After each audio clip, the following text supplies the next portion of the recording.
Character has 18s in everything, like every second edition AD&D fighter. And we are live here on Plus One EXP's Roll for Content channel. My name is Tony Bissette. I'm Chief Alchemist here at Plus One EXP, which is a weird little brand that multi-classes in tabletop game design, beard and skincare alchemy, and the Bardic College of Content Creation. Our hope and desire is to help connect amazing players to great designers who they can love, and amazing designers to help them find great players who can fall in love with their games. We do that in a lot of different ways, but the most fun way is sitting down with those designers to play those games and those adventures, because today it's a very rare circumstance that we sit down with somebody who wrote an adventure and a system and is running both of those things. And it is their first time running on stream, and that is Chris Bissette, one of my favorite designers and people to get to sit down to play with. And we're playing with some of my other favorite folks today. Not that I have favorites, but I do. And I'm shameless about it. With that said, Chris, why don't you tell people who you are, what you do? Tell us a little bit about both MossMother's Maze and a dungeon game.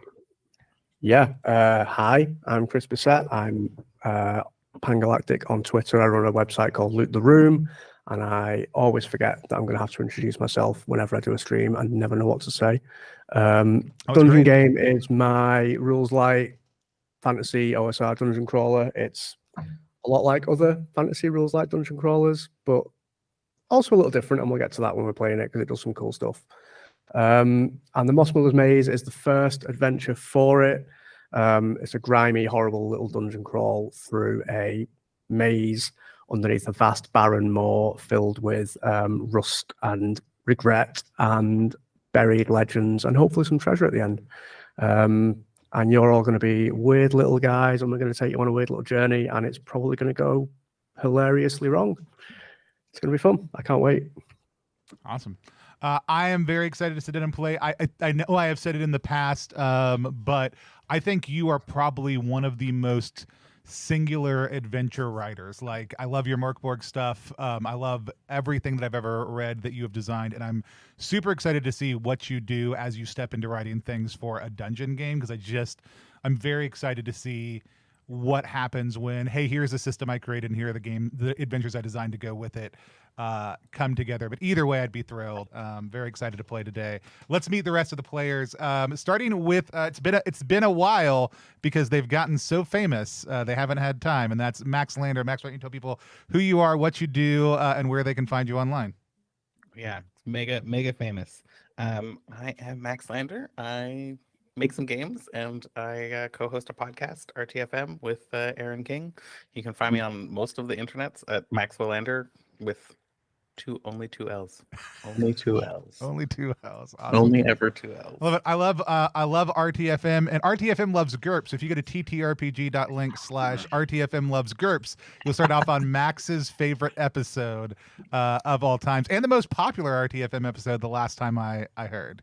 GURPS came up in a massage appointment I was having like 2 weeks ago, and I was just sitting there like envisioning you and also all of the conversations about GURPS and being like, how do I not take this out on this very nice massage therapist? They're like, you seem to be getting really tense right now. What's happening? I love it. How many points did they have in massage? Yeah, all of them. All of They're them. very good. Like, only minus the GURPS. Awesome. Let's go. Let's drop down. I thought Chris was going to reach over and grab a copy of GURPS real quick. Absolutely not. The one game I refuse to own. Wait, hang on. No, that was a lie. They did just announce. Sorry. Wait. Hold on. There have been a lot of rumblings that a 5th edition is coming. It is certainly not announced. That's all I can say. Have GURPS England and GURPS Underwater on the shelf. Jarrett, why don't you tell people about you? Well, as I put the pen in my mouth, hi, I am Jarrett, and I do game stuff. GURPS was actually my 3rd game of all time. It went Magenta Box, Basic D&D, Riffs, and then GURPS. And Riffs and GURPS were what I played in elementary school, and then some TMNT as well. Yeah. You know, I played one session in Magenta and when I was 8, and then played GURPS for 3 years when I was 20. And awesome. I love it. Where can people find you online, and any cool new things you've recently launched? Yes, my store is up for my company, Space Penguin Inc., that I co-own with my partner Debbie. She's in the other room packaging books and stuff right now. She won't let me touch the books. She won't let me pack the orders. She's like, it is art. You are not going to fuck it up. And I was like, okay. So yeah, she's hanging out doing that. But you can find us at spacepenguin.inc. New releases. Yeah, we've been up. It's literally 2 weeks. We're newborn still. Putting some more stuff up this coming weekend, and then we're going to be touring. I said Europe, and then someone was like, I like how you consider the UK part of Europe. And I was like, hey, I don't know. But we're going to be visiting our friends at Igloo Tree and our friends at All the Problems in This World next month. And I'm also going to be following the last, rule of Thinking Adventures, and I'm actually going to be killing Luke Gehring for everybody else's benefit. There we go. Finally. It's had to happen.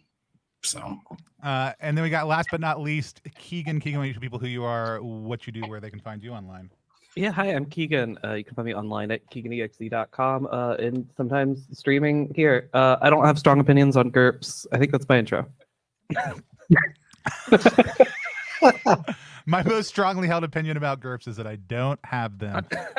Chris over on YouTube says GURPS was one of my first games too in middle school. Man, I think as a designer, playing GURPS early is actually 100% a win, because you think about games in a totally different way than anything else that came at that time. No one else has to play GURPS, but you should. My strongly held opinion is that GURPS was a mistake just because men on Twitter love it. That's a And they good. will tell me how much they love it. That's the most solid critique of GURPS, is the people who love it and the way that they talk about it and the type of people who love it. They're almost as bad as the Rules Cyclopedia gang. We always use a couple different safety tools here because we play with different people all the time, and because everybody feeling comfortable around the table and knowing the guidelines of the games helps keep you on track and let everybody have a good time. The tools we use most commonly are lines, veils, the X card, and the open door policy. Lines are things that may happen in the world of the game that we play in, but they don't happen while we're playing it. They are firmly off limits. We always have a strong line against sexual violence and sexual coercion here on the channel. Veils are things that may come up in play, but we are only going to address them within a certain capacity, or if they come up, we might just mention it and move on, fade to black, move time forward. They're things we won't dwell on. And then the X card is the ability for any player at any point in time to say or type XN. We'll pause, identify what the issue is, remove that issue from the game, and then move forward in a different direction. We may update our lines and veils at that time because those are living conversations around the table. And then the open door policy is just the fact that we're all real people with real things going on. So if we need to get up, move away, eat, drink, all the normal human things, we'll do the normal human things. You should do the normal human things also. With that said, I know we had a couple of lines and veils that we mentioned before we went live. Does anybody want to bring those back up now as a reminder for everybody? Or do they have any other ones that they want to add? So other than your kind of standing line on sexual assault, there was one that was no child abuse, which shouldn't come up in the adventure anyway, but Cool. now it definitely won't. Yeah. Anything for our viewers that you particularly think people should be aware of, Chris? Everything I write has got a very strong theme of like body horror.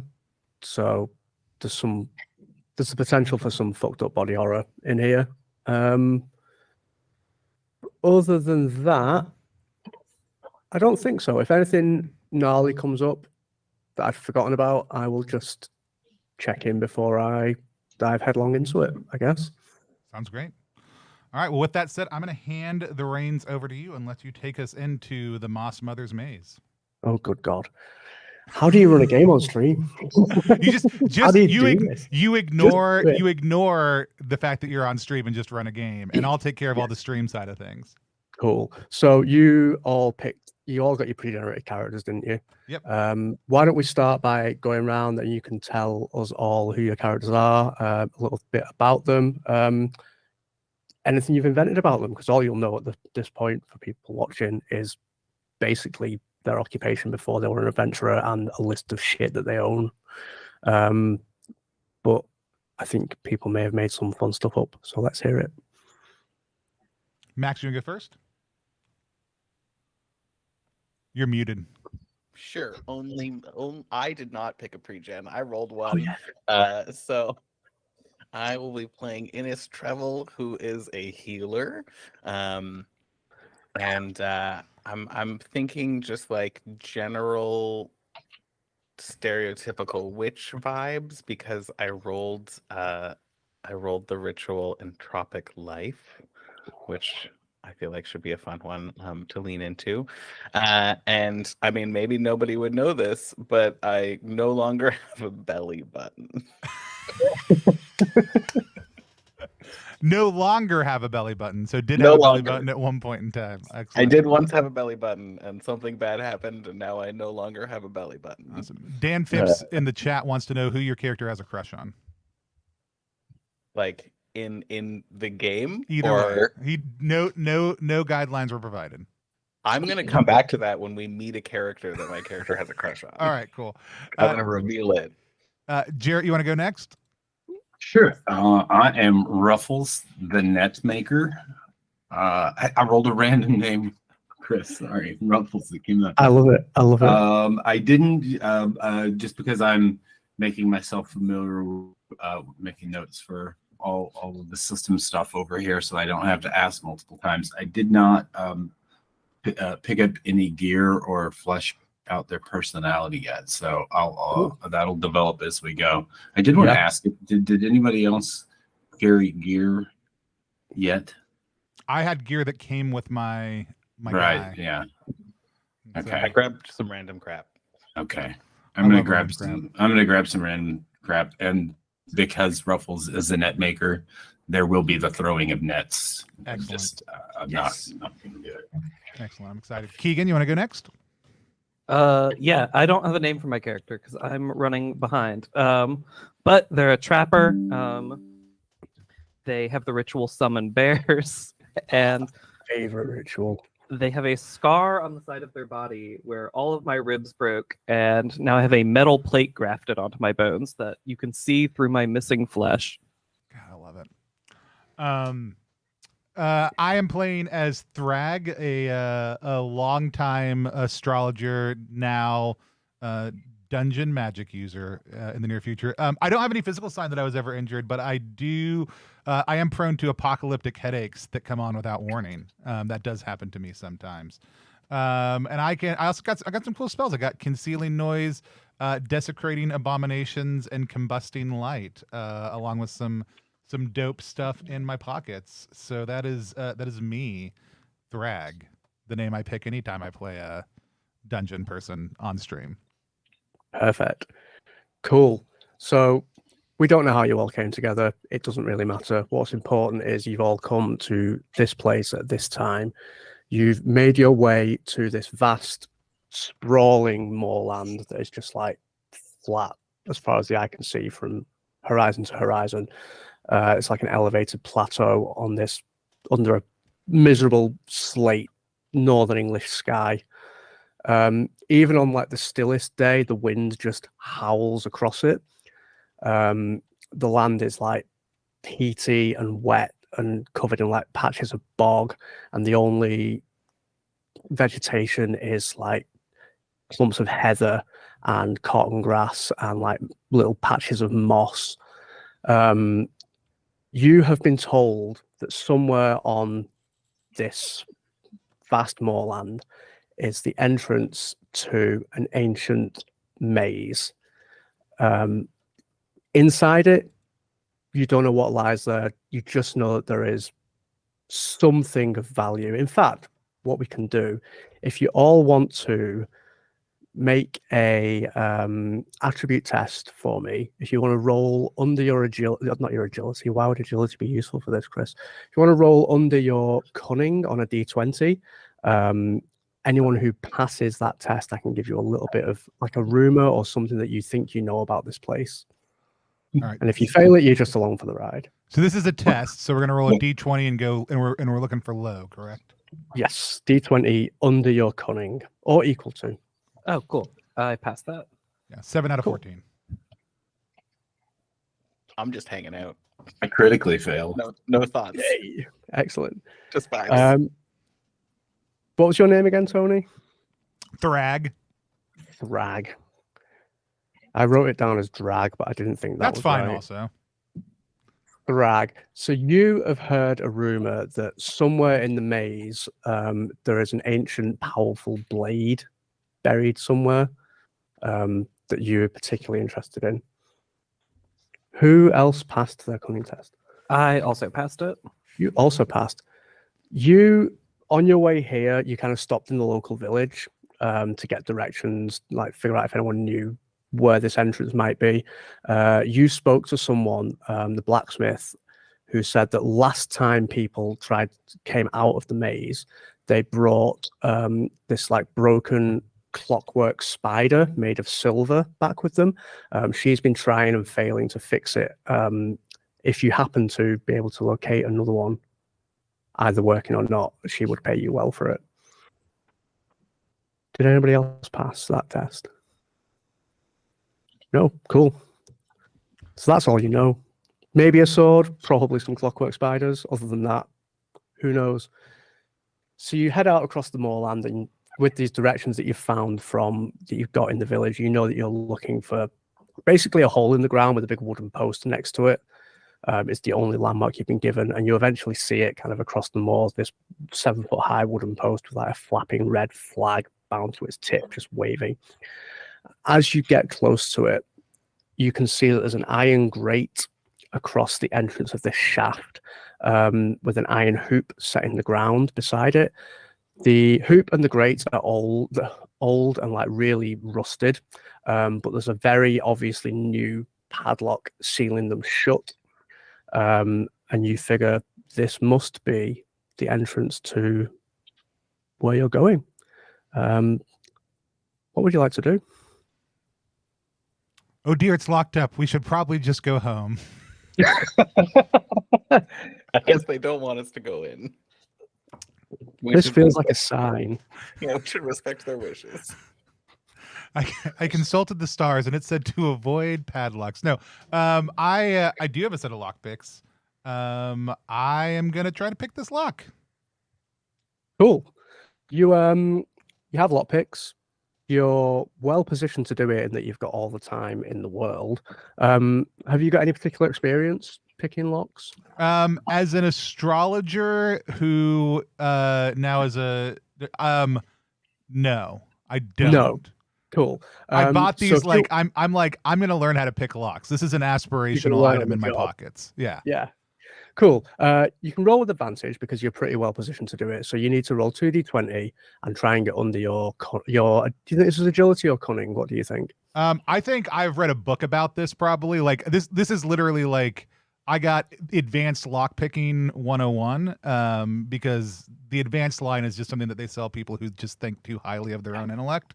And I've read that. So I think this is probably cunning and not whatever. Cool. I rolled 2 3s. Cool. Yeah. So you take some time, poking around, but you remember what you read, and it's a pretty simple lock, and it just snaps open. And you get the lock open. You can get the grate open. You'll stand there and you're looking down into a dark square shaft into the ground. You can see that in the north face of the shaft there are rusted iron rungs set into the wall. They descend about 30 feet before it just becomes darkness and you can't see any deeper. All right, I did my bit. Yeah, that's what I was waiting on I was waiting on the 30 feet. I've got the grid paper here. I'm gonna attempt to map for us. Okay, Not I will say gonna this. go well. I will say so. Jarrett doesn't know this, but when Chris and I were on earlier, Chris is like, I do have some hands out in case people want to map because I know Jarrett's playing, but I also have played with Jarrett regularly, so I don't know if Jarrett's gonna want to map or not. So this was 100% something that came up before the stream.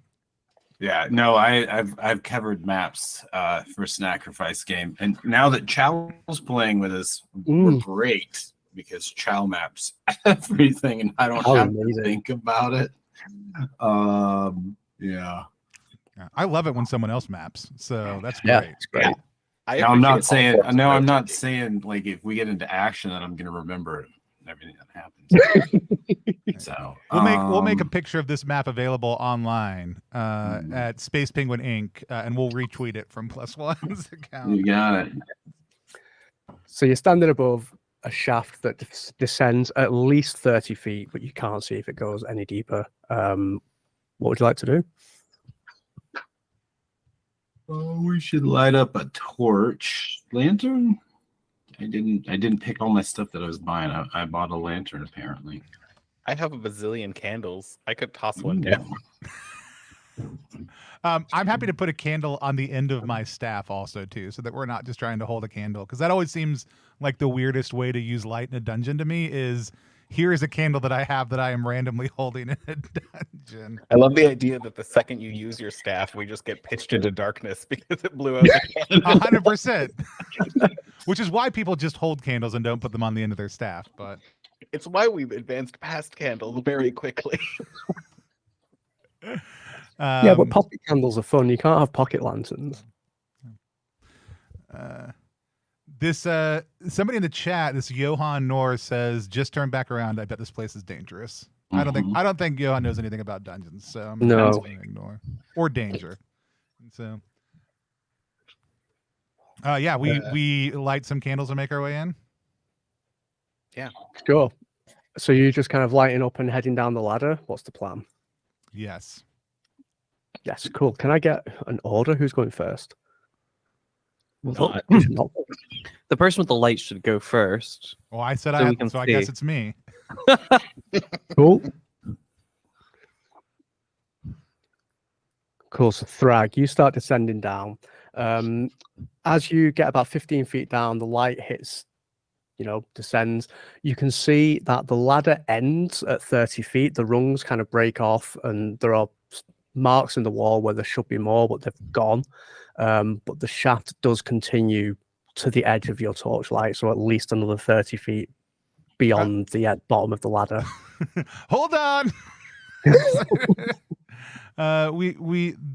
There's not as much of a ladder as we thought there was, and there's a lot more tunnel. I've got a bell in my pocket. Is this like a ringy bell like this, or is this like a circle bell like this? You tell me. I like a circle bell better if possible. Cool. Yeah. I'm gonna drop my circle bell down in the darkness and see how much further I think this drop is. Sure. So you drop it. It doesn't fall very far before you hear it land on something hard and kind of bounce off. Do I hear It's anything hard to else when that tell. happens? No, you don't. Okay. Just the bell. Hard to tell how far it was. It was not a long distance, but it wasn't like you're only a few feet above the floor either. Yeah. Great. Does anybody have any rope?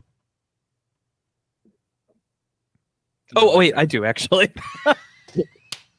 My No, bad. I took only random crap. I was sitting here like, damn, I wish I had a rope just staring at it. Yeah, the R. Oh man, apparently I need to do a flip. So Yeah, do a barrel roll, it'll be fine. yeah. I take my staff and put it across, secure it in one of the rungs so that it's not gonna just go down into nowhere. And I try to tie this rope off so that we can descend. Sure. How long is this piece of rope? 50 feet. Cool. So you tie it off. Are you pretty good at knots? I read a book one time. Cool. Yeah. Go ahead and make me a cunning check, just out of interest. 6. Cool. Yeah. So you tie off this knot. You're pretty sure it's solid. You drop the rope from the bottom of the ladder shaft. You hear it drop. You do not hear the rope strike floor. Okay. It extends to its full length, and it is like hanging taut. It didn't hit the bottom of the shaft. Did it do a flip? Yes. Okay.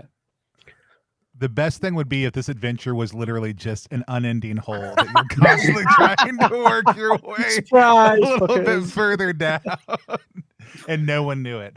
I'm gonna start making my way down the rope. Sure.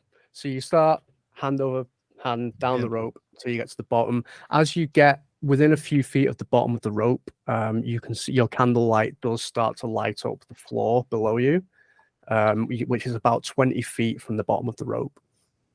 Okay. Do a flip. Do a flip. I'll let somebody else do a flip. I don't want to. I've done so much already. I don't want to. I don't want to take the glory of having done a really sick flip. Also, I make my way to the bottom of the rope. I extend the length of my body down off of the edge of the rope, and then I drop the remaining roughly 15 feet down to the ground. Sure. Go ahead and make me a little agility check.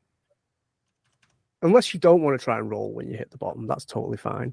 No, I rolled a 1. Cool. Yeah. Dude. You hit the ground. You kind of fold your legs under you and roll. It hurts. It's not a fun height to fall from, 15 feet. Right. I've done it a few times. It's not great. But you land pretty safely. Your torch, your candle does go out.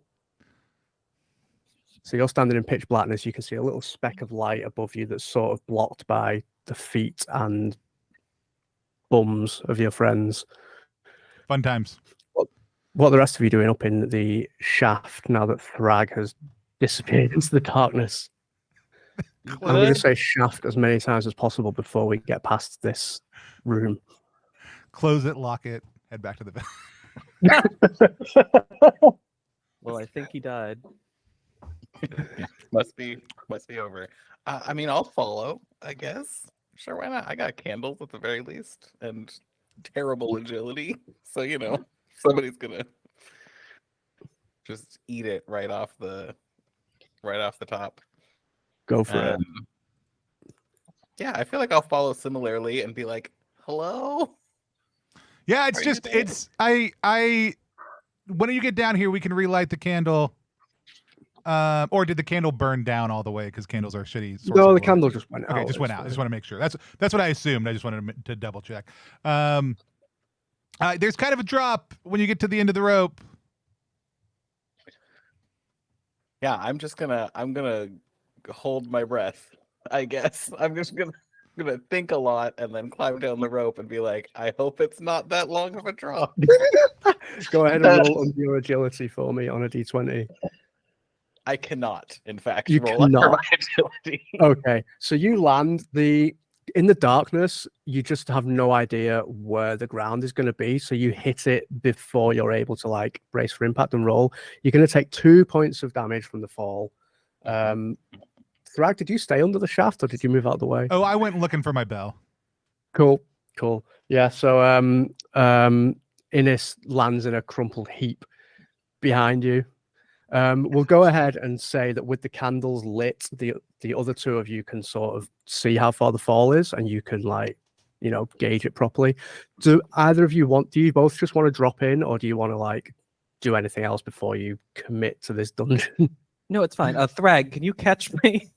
Yeah, I was gonna say if y'all put a cloak out, you could just I don't have a cloak. Sorry.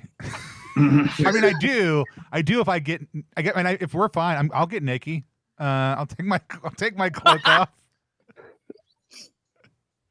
What is your character's name again? Me?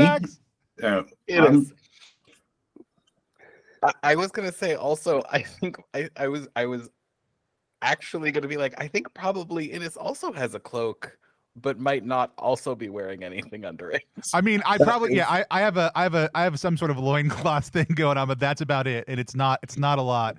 And so I just like the image that when you light the candle back up is right as after they suggest that, and I'm just standing there, no robe on whatsoever. Yeah.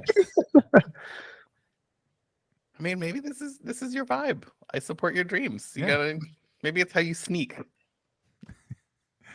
You You know, want that swooshing sound following you through the dungeon. I will hold the other end of the cloak.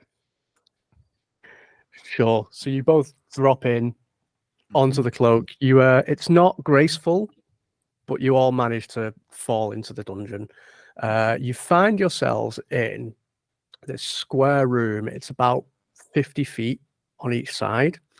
The floor is this thick carpet of moss covered in small stones and bones of rodents and birds.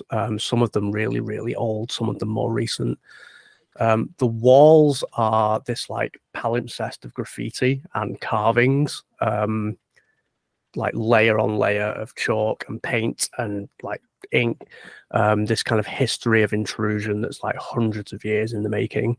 Gert, the mapper, you spot in the torchlight, the candlelight, I keep saying torch, on the north wall, there's a very crude map of what looks like this room and a couple of adjoining rooms carved into it.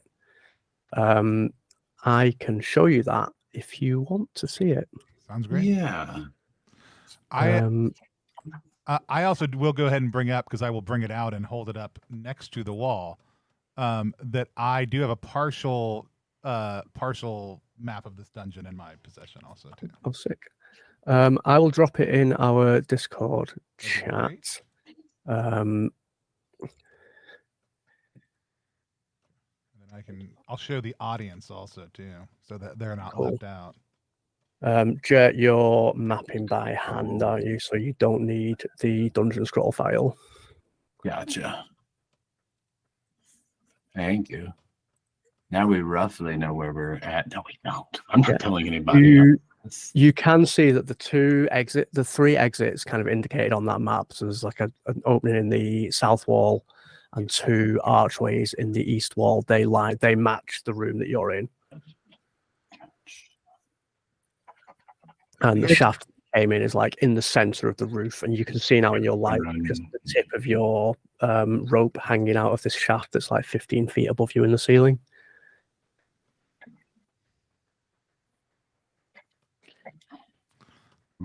I do love the notes on all of these. This is, Chris, I'm not gonna lie, some of these notes are some of my favorite dungeon design bits I have ever seen of something we just found as we got down here. And how did you say this is scratched into the wall, written on the wall? This is scratched into the wall, it's kind of carved into it. So if you've got paper, you could take a rubbing of it or something if you wanted, or you could copy it down. whatever you would want to do. I'll take my partial map and see if I can figure out how it orients to this, and if I can't, I'll just rub it onto another section of that map. And Ruffles will make a mental note to loot your corpse for the map. But then Jert is actually, I'm actually marking this down here. So yeah.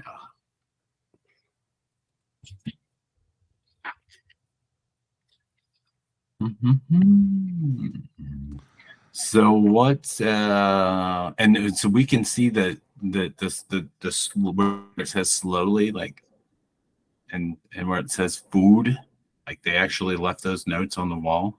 Yes. Ooh, It's so good. Weird clicking upsets me, but Yeah. So are You y'all can't currently hear any weird clicking, if that helps. are y'all hungry? That's kind of what I'm thinking. I could have a sandwich. Hmm? You've done the hard work of like 20 minutes of climbing. We also walked all the way out here. You had to walk all the way out there. eat. So. You're And saying this so- dungeon has a kitchen? All dungeons have kitchens. We're gonna head south towards food, or I guess southeast. Yeah. Cool. Can I get a marching order, please? I will stay in the front because that's where you always put the magic user. Correct. Mhm. And you've me- got the handle, right? I do have a candle, yes. Cool. Did we strike multiple candles at this point? Are we multi-candling, or are we solo candling? I can also candle. I have a stick too. I can put a candle on a stick. I Yeah. can also plunge us into darkness. Perfect. Inopportune times. Who's going behind Thrag? The corridors are like 10 feet wide, so you could walk two abreast if you wanted to. I'll walk behind Bragg. Cool. He's like, no, we can't walk two abreast. we could, but we won't. Who's gonna take up the rear? I'll go last. I got that. Cool. I got that second candle. Second I'll candle. be- Classic. yeah. Classic double candle deployment. One in the front, one in the back. Yeah. Yeah. Also the magic users. Yeah. Yeah. Forward and back. Yeah. Famously not vulnerable spots. Cool. Okay. So you heading down the south corridor, did you say? Yes. Cool. So you step out into this corridor. You can see it matches your map pretty much immediately. Let me just double check by looking at the map that I'm not lying to you. You can see it turns off to the east, kind of runs about 30 feet, and you can see it dead ends. But immediately after it, there's another turn to the east as well that you could go down. Where's the map that I gave you? You know when you've got so many windows open that you can't keep track. I do. Every day of my life. Every yeah, all the time. So looking at the map that you've got, that south, you know where it turns around, there's a south passage, that dead ends immediately after 20 feet. But the room with food, you can see that room does exist. And looking into it, the walls are just kind of bare. All the walls in this place are made of iron, very rusty, and like just like watermarks at the top. The air is thick with the smell of kind of rust and peaty earth. The walls in this room, which is like 30 feet wide by 30 feet north to south, are marked with rust, and there's thick growths of moss in the joins between the panels on the wall. The ground, the tiles on the ground, the cobblestones appear to have been pried up. They're all missing. The ground is kind of a couple of inches lower than the passage that you come in from. And there are small clusters of this pale white fungus sprouting out of the earth. And as you kind of breathe in from the entrance to the room, the air is filled with this very sweet kind of almond smell. You can see also there are a couple of exits from this room. There's an archway in the middle of the eastern wall. There is a doorway, this big round, like a bank vault door, like big round heavy iron door set into the wall, kind of 8 or 9 feet in diameter, in the south. And there's another passage next to that in the southwest corner running off down to the south as well. So far matches your map exactly. And just for clarity, as we were coming down, was that also all like iron? Like we're in a structure so far of something. You're like in a structure, like this big iron structure set into the earth. So, and then did you say the floor it was mostly moss with stones in it? So in the main chamber, the floor was iron, but it was coated in this layer. The first chamber, even the floor was iron, but it was coated in a layer of moss, and there were like stones and bones that appeared to have fallen down through the shaft. Gotcha. Cool. Once you get out of that chamber, the floors are just kind of the same as the walls, panels of iron with like little puddles of standing water, little cracks of moss and like weeds growing up through the cracks of them. This room, the floor panels are missing, so the floor is like 4 or 5 inches lower, and it's just bare, kind of damp, peaty earth with this fungus growing out of it. Cool. I love it. I guess I'll make my way into the food room. Ruffles puts a cautionary hand on your shoulder and is like, friend, I know you're not not prone to wearing many clothings, but possibly. And then Ruffles pulls their bandana up over their mouth. Oh, cool. I take my robe off and I wrap it around my head.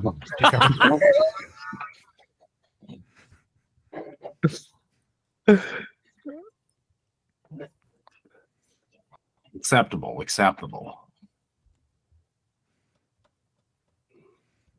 And then we walk.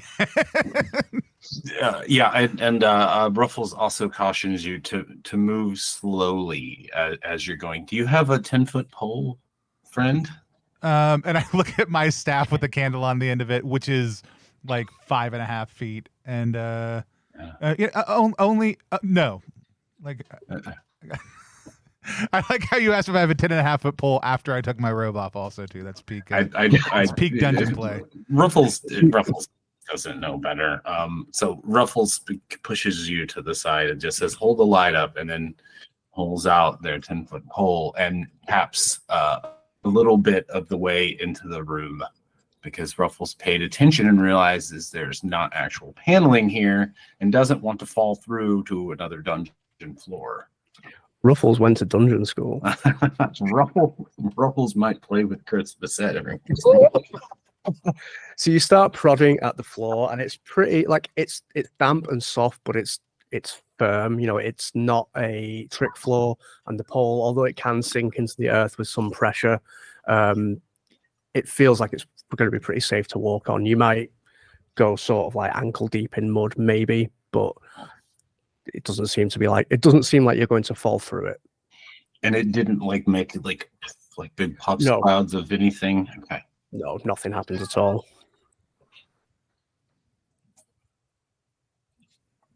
I think this room is fine. We should look for food. I move further into the room now that it's been safely probed. Yeah, you move into the room. There is little clusters of mushrooms all over the floor, but nothing immediately harmful. Are we eating the mushrooms? Yeah, like that was my thought. Like that is a type of food. Let's inspect the mushrooms. I want to check out these mushrooms. Yeah, they are small in little clusters. They've got little white heads with like they look a lot like magic mushrooms. Okay. Oh yeah, if you know what magic mushrooms look like. Yeah. Did you say, "Oh yeah, I eat one"? Yeah, absolutely. Classic. Love it. You're pretty sure that, like, I don't know if there's a mycologist in the group, but you eat one and no immediate harm befalls you. Yeah. It just tastes like a mushroom, you know, gross and slimy and tastes a bit like dirt. Yeah, these are great. I pick up some mushrooms and sure. and stick them in my pocket, which is just hanging right here like a giant ear. Do you want to like just grab a handful and keep moving, or do you want to take time and like harvest some mushrooms? Yeah, I mean, like I am, you know, I do feel like astrology is code for sometimes I take mushrooms and stare at the sky. So yeah. I will take care with harvesting some. Cool. Do you want to like a full dungeon turn? Do you want to take longer? How much?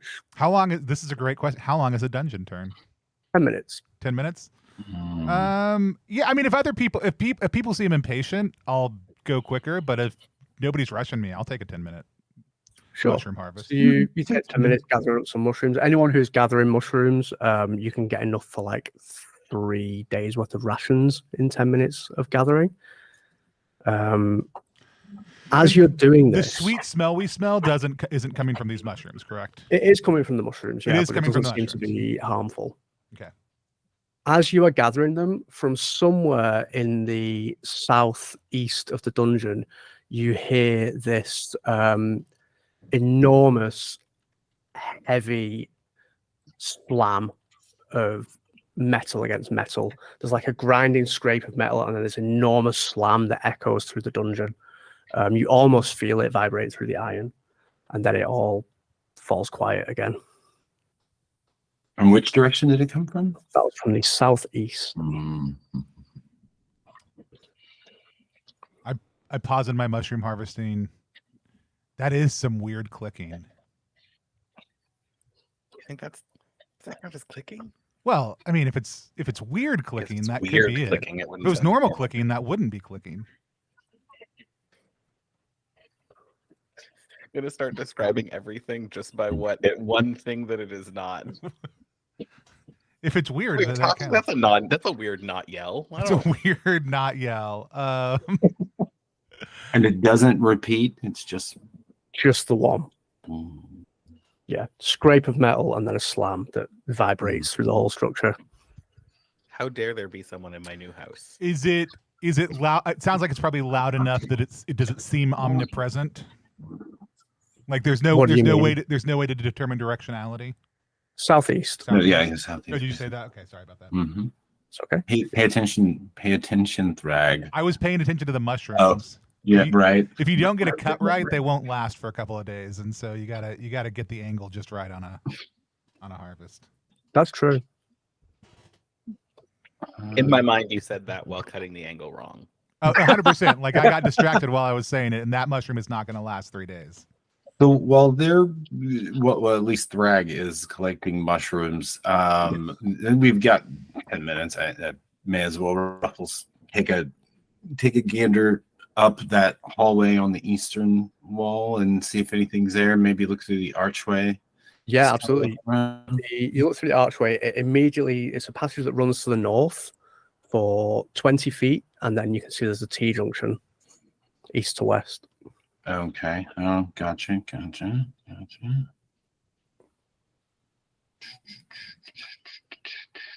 And that T goes to it goes to all three from there. Okay. What about that the door to the south? Yep, big, heavy iron vault door. You could open it if you wanted to. They're about 7 or 8 feet in diameter, mounted in the center of the wall. So it's about 4 feet from kind of floor to the bottom of the door. You have to like step up through it if it's open. It looks real heavy, and it's got like a big ring on the front of it that you would have to turn to open it. Multiple times we would have to turn. Let's say it has sort of like a screw. Possibly. You'd have to try it to find out. And it's all rusted, right? Yeah.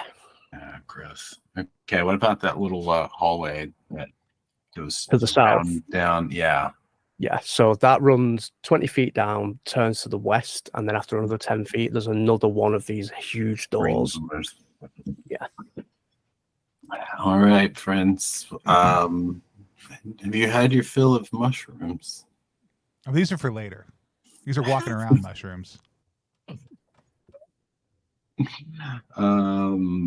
What does everyone think? Should we start with one of these doors? Should we go up towards that hallway? I feel drawn to a giant door. Yeah. Speaking of drawn to a giant door, whichever one we're about to open, I'm gonna take a little bit of time and put a sigil on the outside of it for concealing noise, so that whenever we we open it, It squeaks a little bit less because Yeah, it looks like it's squeaks gonna less. squeak. Yeah. Cool. it So squeaks the in a way that way seems normal. Dungeon. so the way that magic works is first, so you're using concealing noise, you want to use it to basically cast silence, is what I'm getting from what you're saying, right? Yes. So the first thing you need to do is roll under your cunning on a d20 to see if you successfully cast it. What if I roll at my cunning? It's got to be under, but you can exert yourself. So one thing you can in fact, you've got scars. Yeah. Oh, yeah, that's right. So that's Nope, is a we're not really in combat. dope mechanic. I'm getting my own system wrong. No, you got it. Scars are only in combat. You can exert yourself though. Oh. So what you can do is it's sort of like spellburn in DCC. Okay. You can burn 1 point of your cunning permanently to change that roll by 1, and you can do that on a like-for-like basis. So if you miss the roll by 4, but it's really important, you could burn 4 points of your cunning, etc. Cool. So because you rolled exactly, you can take 1 off your cunning permanently and succeed at that roll. Your cunning will be reduced, and it will only recover when you're back in town and you rest. So it will make future cunning checks a little bit tougher. But if you want to succeed, you can do that now. I'm getting my own system wrong again. That's fine. What's going on? Because rolling exactly your score is a crit. Oh, there we go. I crit. Right. Yeah, this is why I hate running things on stream and haven't done it, because I get shit wrong and it's embarrassing. It's not, no, here's the thing. Somebody the other day, and this is whoever wrote this is watching it, that's like, I just want to say this to the audience. Somebody was like, we were running Swords and Wizardry, and the person had not run it before, and it was for an adventure they wrote. And they were like, oh, like you should do single sessions beforehand to get it all done. And I'm like, we're not interested in that noise. But normally when you play games, you have to reference rules. Even when people have written the game, like Megway Baker, like other people who I've seen at tables and other things like that, my own games, I have to reference rules sometimes. That's a normal ass thing to need to do. Yeah. And you should feel totally normal about it. And anybody watching who's a GM, if you got to look up rules at your table, that's a normal thing. And that's how we play here on stream. So let's pretend I didn't say all that about exertion, but all that about exertion is true. If you ever fail a roll, you can exert yourself and make sure that you succeed. It just at the cost of it being harder to do things from then on. But because you rolled exactly a cunning, that's basically a crit. So what it means is that either the duration is twice as long or it's twice as effective. It's sort of your choice. With it being a sigil, it takes a minute to draw, which you can do while everyone's gathering mushrooms or whatever. It can either be triggered immediately or when a condition is met. So you could say, I want it to create this silence now and we're going to open the door. Or you can say when this door is open, I want it to trigger the spell. Yes. Right. And it will last for normally 10 minutes, but because you rolled a crit, it can last for 20 minutes or it can be twice as effective. Your call. I mean, we're going to make this noise concealing twice as effective. So it's going to be, we're going to hear half as much as we would have otherwise. Cool. So talk to me about the plan. The plan is you cast it, you put the sigil, and then you all open the door, and it's going to be silent in that area for 20 minutes. Yeah, I didn't discuss it with anybody, but that was my plan. Cool. So Thrag scrapes this little sigil. What do you use to mark the sigil down? I got some chalk. Chalk, cool. Thrag scrapes this sigil with chalk onto the door. Everything goes quiet. It's like someone stuffed earplugs into your ears. Just the noise just drops off. Who is opening the door? I'll do it. You grab hold of the big ring and you start to turn. And despite the rust, it turns really freely. You can tell that it will probably be loud. You can feel the vibration of noise happening, but you can't hear anything.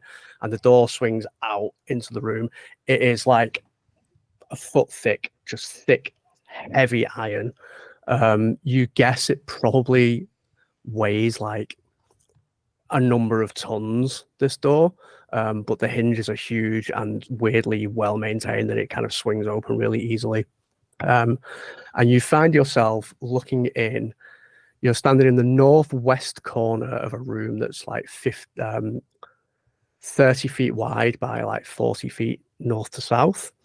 There is a barbed spear thrust into the floor. You can see it's broken the iron. It's like someone's driven it into the ground with like abominable force. And there is a head of a bearded man mounted on the spear. At the base of the spear, you can see his rib cage forming like a cage around the base of it. And you can see lungs and a heart, and the heart is beating and the lungs are still kind of drawing breath. You can see that his mouth is moving, like he's just gibbering. But because of the spell, you can't hear what he's saying. There are two other exits from this room as well. There's a door in the south wall immediately opposite where you've come in, and there's a door to the east in the northeast corner, identical doors to the ones that you've just come through, like these big vault doors. So we went through the door immediately. You came in the north wall, yeah. Yeah. And how many feet down is it? You said 40 feet from north to south. Gotcha. I really hope that that there is not. I mean, I just think it'd be hilarious if there was a limited amount of time to hear whatever this person has to say before they actually die, and that I've just ruined it by casting silence very well in the area. Well, it doesn't. I mean, they're talking pretty quickly, yeah. Like it. None of you can hear yourself speak, by the way. None of you Yeah. can communicate right now. Oh shit. I'm saying a lot of really witty things that none of y'all can hear. oh, as part of the course. Yeah. So yeah, usual dungeon tactics is it's we've got our candles. We can kind of see a little bit, and we can see crossway, but that's the only light in the whole room. Yeah. Right? So your candles kind of light up this room, kind of reflecting off the wall. So they do fill the room, but it's quite dim light towards the back end. Other than the spear and the head and just kind of bits of his body, there doesn't appear to be anything else in the room. If we, because I will move into the room. Are his eyes tracking us? Like, is he paying attention to us? His eyes track you, yeah. His head is like, it's mounted in the floor and he's looking at the middle of the north wall. And his eyes are looking at you as you come through that door, but his head doesn't move at all. I go, I can't hear you. And then His I hold mouth up my finger to just wait a second. Mouth just keeps moving. In my this is not audible, but I'm definitely like, he can't hear you either. This is not he knows. He's aware.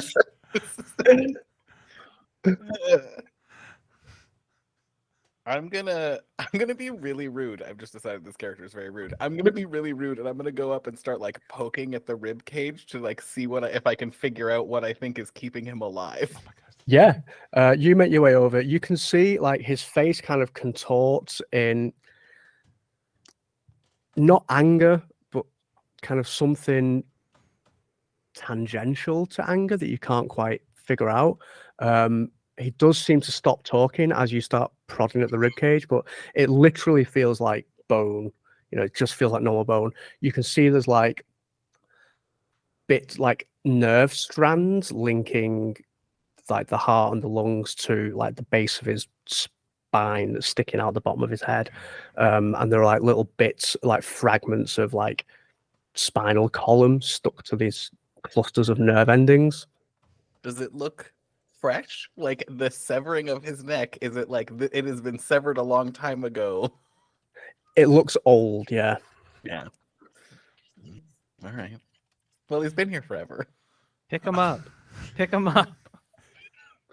Now that you're close, the spear is like, it looks like it's carved from one long piece of this like gunmetal gray metalish substance that you can't quite place, and it kind of twists and folds on itself in these like weird, almost like non-Euclidean forms. It's not like any sort of like normal spear that you've ever seen before.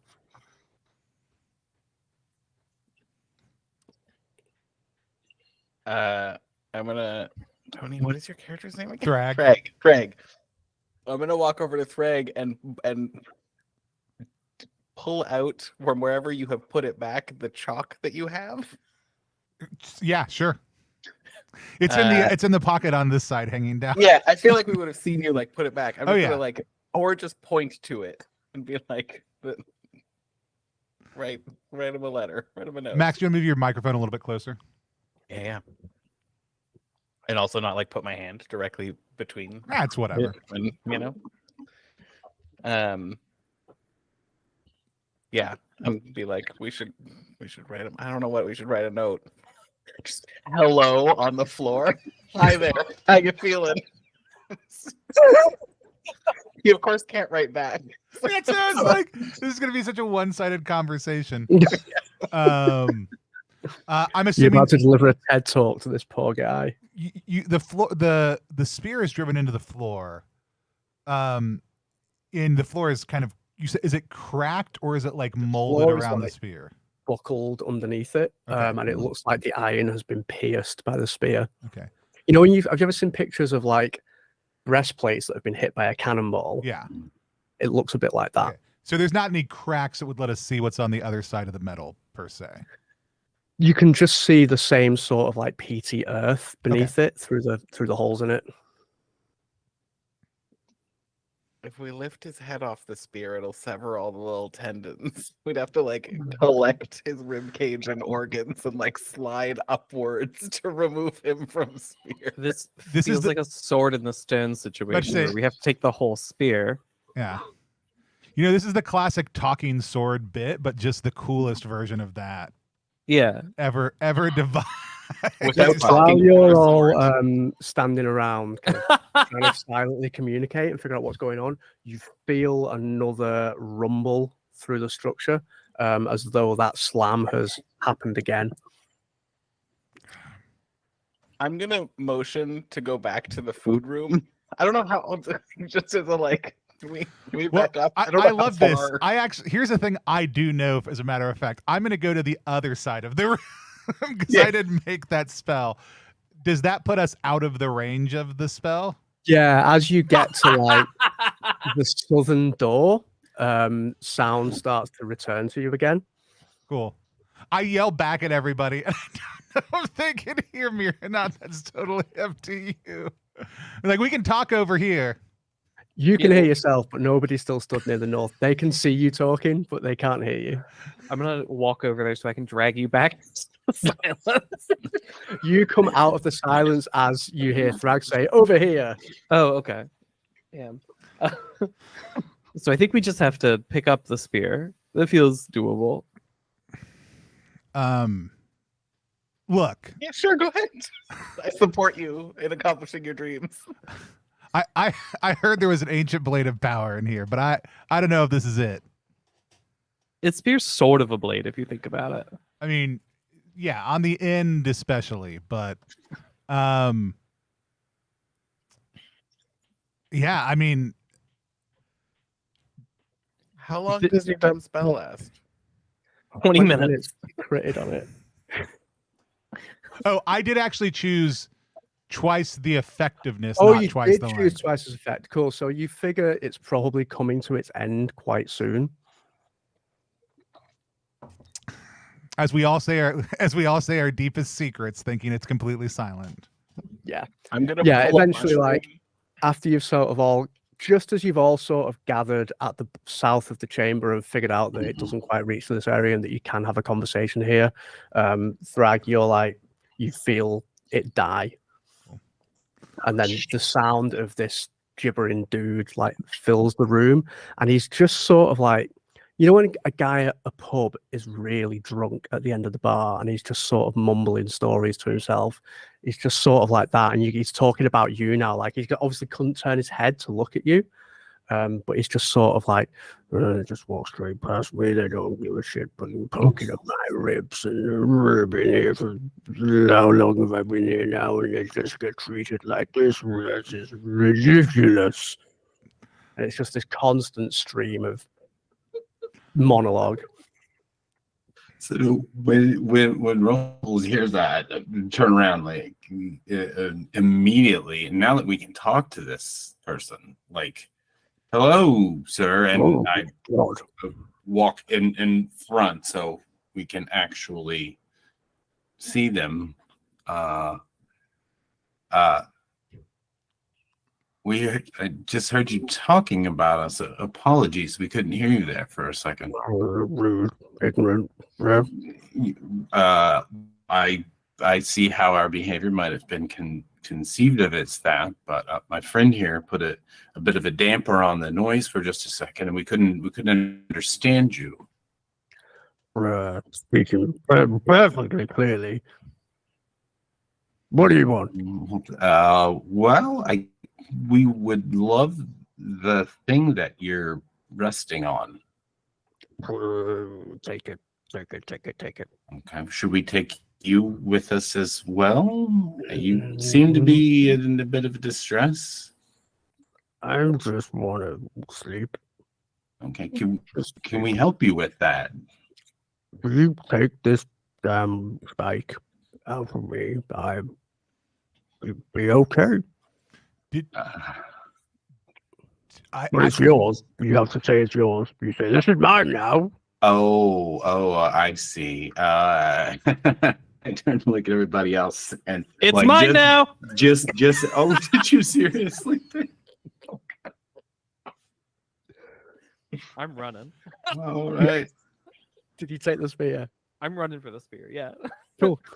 So you run in, you grab the spear, you shout, it's mine now. You take the spear out.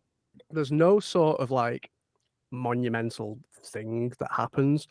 The guy's head falls off and bounces, and for a second he goes, oh, and then as it rolls to the side, his eyes lock on you, and he just goes, and his eyes close, and his heart just kind of stops, and his lungs deflate.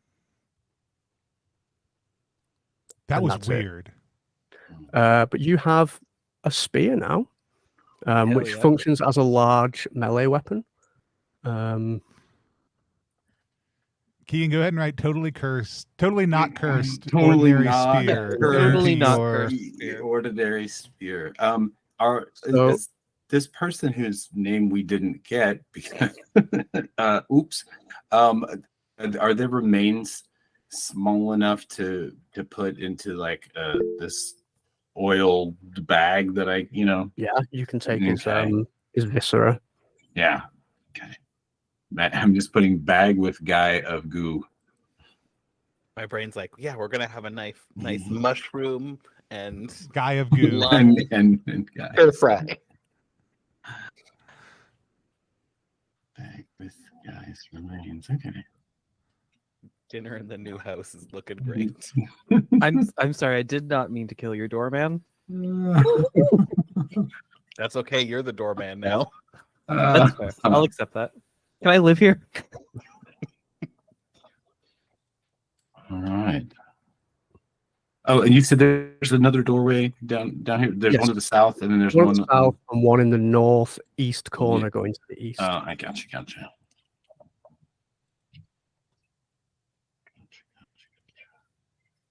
Which one of these do we want to go? And they're both the same circled, rusty. Same sort of door. Yeah. Yeah. You noticed that as you were kind of spending time in this room, the door that you came in through did close on its own after about 10 minutes. You didn't hear it because the silence was still up, but it went pretty like forcefully. Can we push on it? It's not. Is it locked on It's not this locked, side? no, it's Okay. just closed itself. Okay. Huh. Good to know. Do we want to just if you're going through hell, keep going? We just want to keep going straight south here. Sounds good. Sure. I Okay. read a Cool. book once that if you're ever in an underground iron thing, you put your hand on the left wall. You just follow it. Yeah, I like that, Frag. Do you want to do another one of your little spell things for this door? Look, I can do that. I only can do it a certain number of times a day. And I think the other question is, how helpful was it in this situation? Yeah, I feel like while you're having that conversation, I'm just gonna go open the door. Cool. So you open the door up. Now that you can hear it, like it's not a quiet process. Like the turning kind of grinds and shrieks. The hinges don't shriek; they're really quiet, and it just kind of swings open. But it makes quite a loud bang when it hits the wall behind the door. No door stopper. No door stopper. You are. It opens to a passage that runs. I've got my directions completely mixed up. West to east, so it basically the passage immediately turns to the left. It runs 30 feet and then turns back to the south. So it kind of runs along the bottom of the room that you're in and then turns to the south. You said it runs east? Runs west to east, sorry. So your door is in the southwest corner. The passage runs from the point where the door is 30 feet to the east and then turns to the south.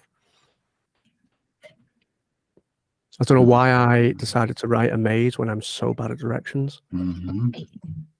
Okay. We're learning. We're learning together. Thrag, your candle burns out. Oh no. But Innes's candle is still going. It's about halfway down, your candle. Can I get another one of those? Did you only bring one candle? I got a candle from you initially. Fine, you can have one more candle. Tony's that kid. Can I borrow a pencil? Can I borrow an eraser? I forgot my candle at home today, but I also have forgot my candle at home every day for the last 100 days of school. I'll buy you a pack next week, is what I think. And I'll be honest, I was that kid in school. This does not surprise me. What was in my backpack? Not school supplies. Yeah, you can have another candle. Fine. I will supply candles. Cool. You light up another candle.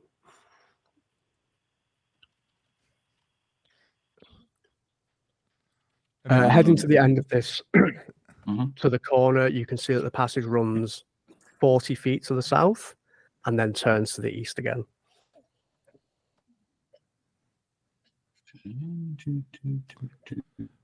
I will say, normally I map, and I didn't this time because I was like, Jarrett's mapping. I don't know how other people play dungeons without mapping them. This is the first time I think I have ever not mapped at all. I have no idea where we are, and as a player, it creates anxiety for me. We're down here. Yeah, but let's go normally through the next door. It's fine. Yeah. What's ahead of us? Just like, no thoughts. Well, the problem comes when you try to get back out of the dungeon. Yeah. Same plate floor, same rusty smell. Same plate floor. Okay. Yeah. I'll let you know if any of the features change, but so far it's been pretty uniform. Okay. And then we get down to the end of that one. And we're feeling probably bravado. So a lot. The iron that the walls and stuff are made of, is it like are there like joints? Is it sealed? Does it so they are big, so all the corridors so far have been kind of 10 feet wide, all the ceilings are 15 feet tall, and the walls are in these big iron panels that are like 5 foot by 5 foot squares. There are joins between them.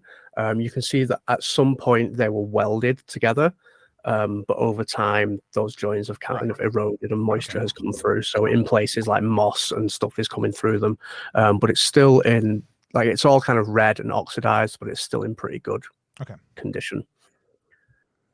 That's a little WD-40 can't fix. Yeah, exactly. It's all fine. Heading to the bottom of that corridor where it turns back to the east, it only runs for 10 feet before it dead ends, and there's another vault door in the south wall. From somewhere off to the northwest, you hear the echoing slam of what you assume is one of these doors closing.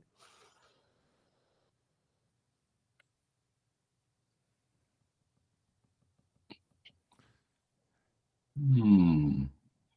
And does it sound as if it came through a wall or it echoed down the hallway? It sounds like it echoed down the hallway, and potentially, it's weird, it almost came from like behind you and from beyond the door that you're about to go through at the same time. Okay.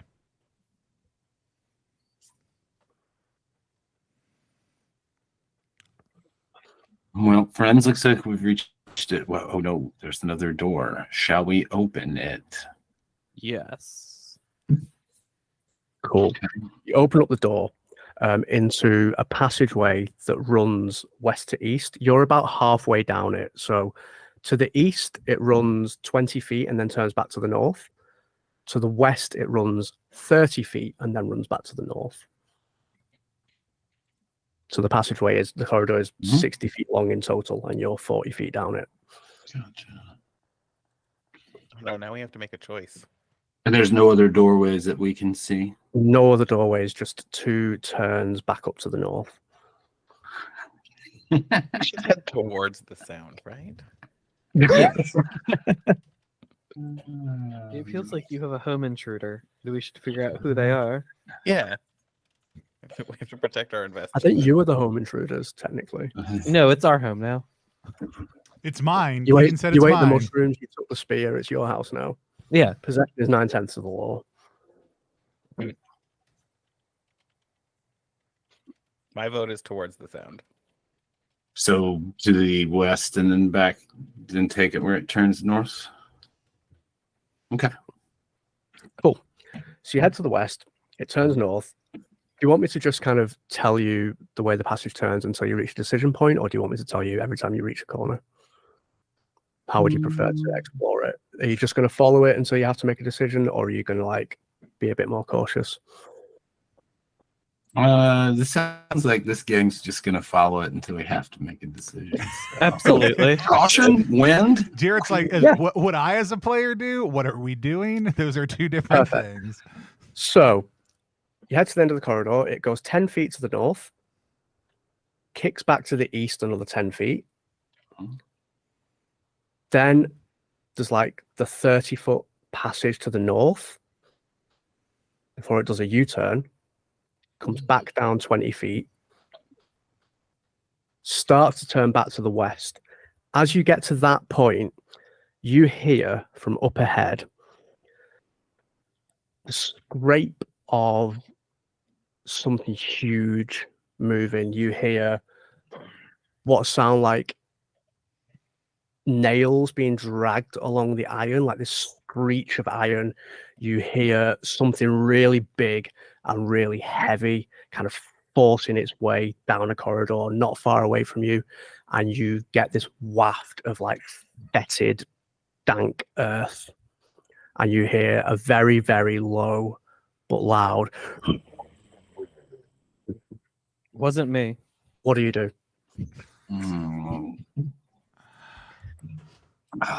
So yeah, Ruffles has been ready. Ruffles has been preparing all their life, their nets, and so Ruffles takes out this 4-person net and is like, okay, you take this in, you take this in, you take this in, you take this in, and we're gonna hang out in that right where it starts to where it turns to the east, because you said coming from the corridor, like back up and around, like past that U-turn. Yep. So and we're gonna stand there, and then we're gonna make a little bit of noise, and this thing's gonna run to us in the darkness. Sure. So you make some noise. What kind of noise do you make? Do I want to make farting sounds? Yeah. Sure. These farting sounds echo through. You immediately hear this noise come echoing down, and you feel impact, like you feel vibrations through the iron. You hear these heavy stomps coming around the corridor. There's this big claw wraps around the wall. It's like fingers as thick as a door, like just wraps around these big onyx claws, and you see this long snout of living stone like pull itself round. This is like a huge giant stone dragon covered in moss and lichen. Its teeth are like shards of smoky quartz, and it is like 5 feet away from you. Make a decision real fast. What you're doing? Ruffles says, "Hold fast." I like- and Hold them fast.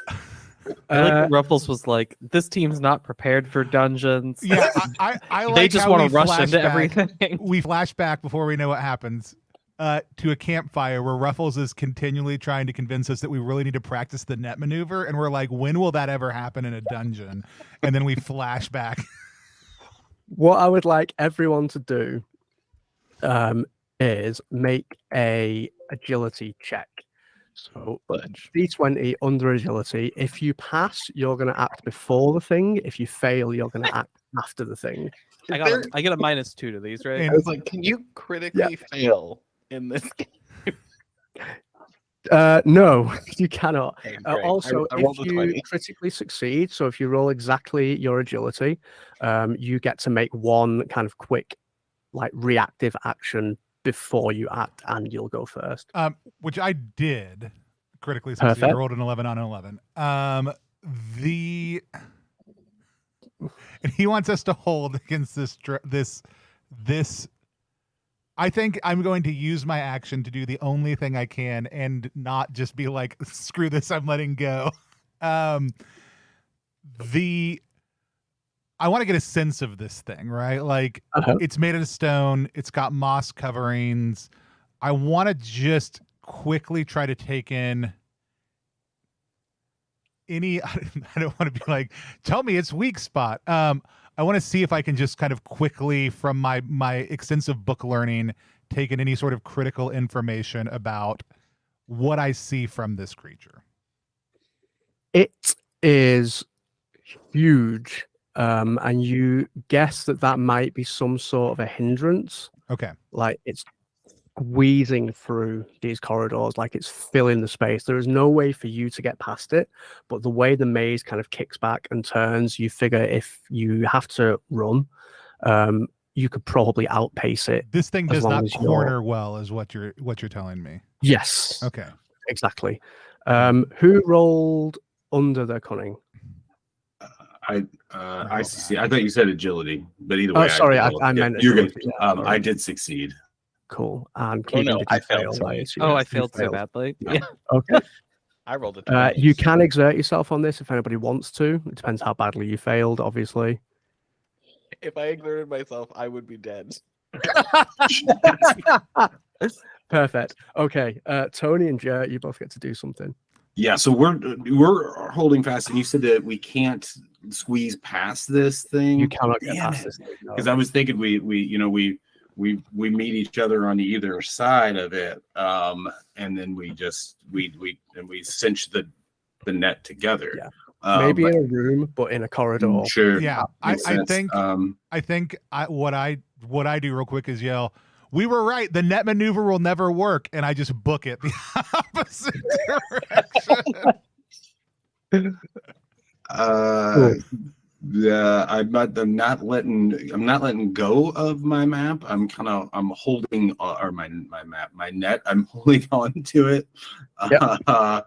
And I never didn't pick a weapon. So but I can tell this thing's rocking. It's not gonna do much to it. So yeah, I'm gonna try to grab the other end of the net that everybody else, some person just let go and the other people drop. I'm going to try to gather that back up and head back, but I will shout out, the spear, stab it with the spear. Cool. So you two book it. This thing. Wow. We're in danger. Wow. The betrayal. This thing takes a huge breath.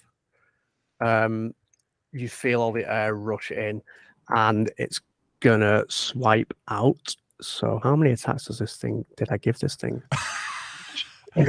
That's what you really want to hear, the GM. Yeah, absolutely. Say out loud. Okay.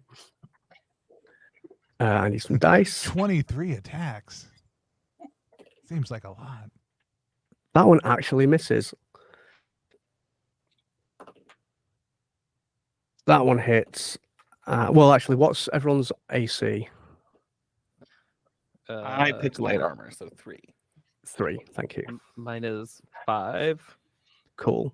So actually, only one of the attacks hits, and that's the one on you, Max. That is gonna be.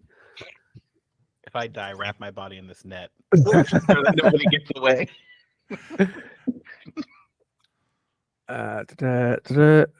Swipes out at you with these big onyx claws, and is going to deal 4 damage to you.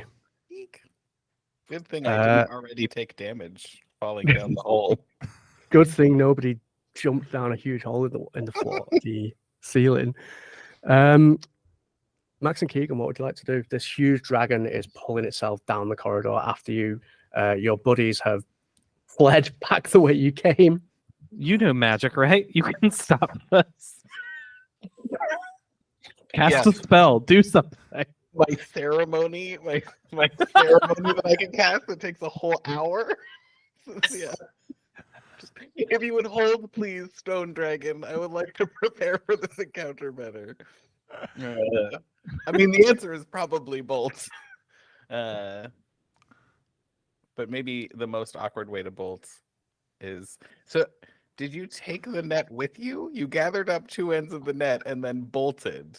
Yeah, because I don't think either. I thought with your failure that the 2 of you. I guess your failure was just to see if you went after it. So that's that is my question: is am I still attached to this net, or are we just? I mean, yeah, I can pull you along. Are we? I mean, I've been whacked. So yeah, your arms like tangled up in it. It's a very soft net though. So very well woven. It's not itchy. I love the idea that I just get hit over and I'm like, drag me, save me. I have 1 hit point also, so for sure. I think I crumple back into the net is a really solid move to make at this moment. Yeah. What are the 2 of you doing? You're gonna run. Yeah. Cool. So you bolt after him. You can just sort of like this all happens so fast that you basically catch Tony and Jer immediately. So you guys start bolting down the corridor. Do you want to go back through the vault door that you came through, or do you want to continue down the passageway? I want to continue down the passageway. Cool. Everybody go ahead and make me an agility saving throw. So it's going to be D20 under your agility. You cannot exert yourself on saving throws. And I rolled a +2 to attribute on saving throws. Is that all saving throws? Yes. As I like. Cool. Great. Yeah.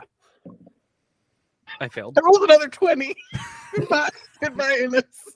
All I need is for one of you to succeed, basically. It's sort of like, okay, cool. You guys all bolt. You come into this long, tall room. You can hear this thing like barreling through the corridors after you, but you feel like you're making some headway against it.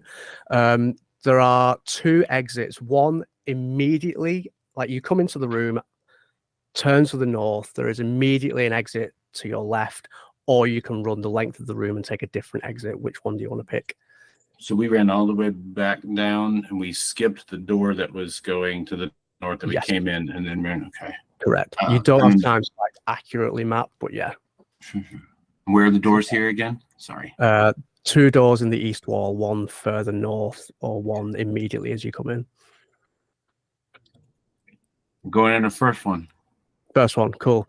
You head into it. It kicks back to the right, follows around this U-bend, and you find yourselves at a dead end. And you can hear this thing pulling itself into the room that you just came out of. What would you like to do? Look with much chagrin on my face at my traveling companions and be like, solution now, Netsman. I pop my head back around the corner. This seems like a good time for more magic of some sort. I mean, earlier was probably a better time for it, but I'm gonna do it now. God, what do I want to do? I mean, it is a magic system. Particularly, I always love a 2 words combined magic system. I do love specifically, Chris, the ability to invert either word easily, but invert both words difficultly. Yeah, I quite like that. But the question, because it also comes up with, then you have sometimes what is the opposite of a given word potentially, right? Like, So you probably, just for reference, you probably only have time to cast a phrase right now. Yeah, that's what I think. That's what I'm looking at. I didn't figure out a sigil or a ceremony worth of Sure. time. What do we think the opposite of abominations is? Just out of curiosity, anybody got a good abominations?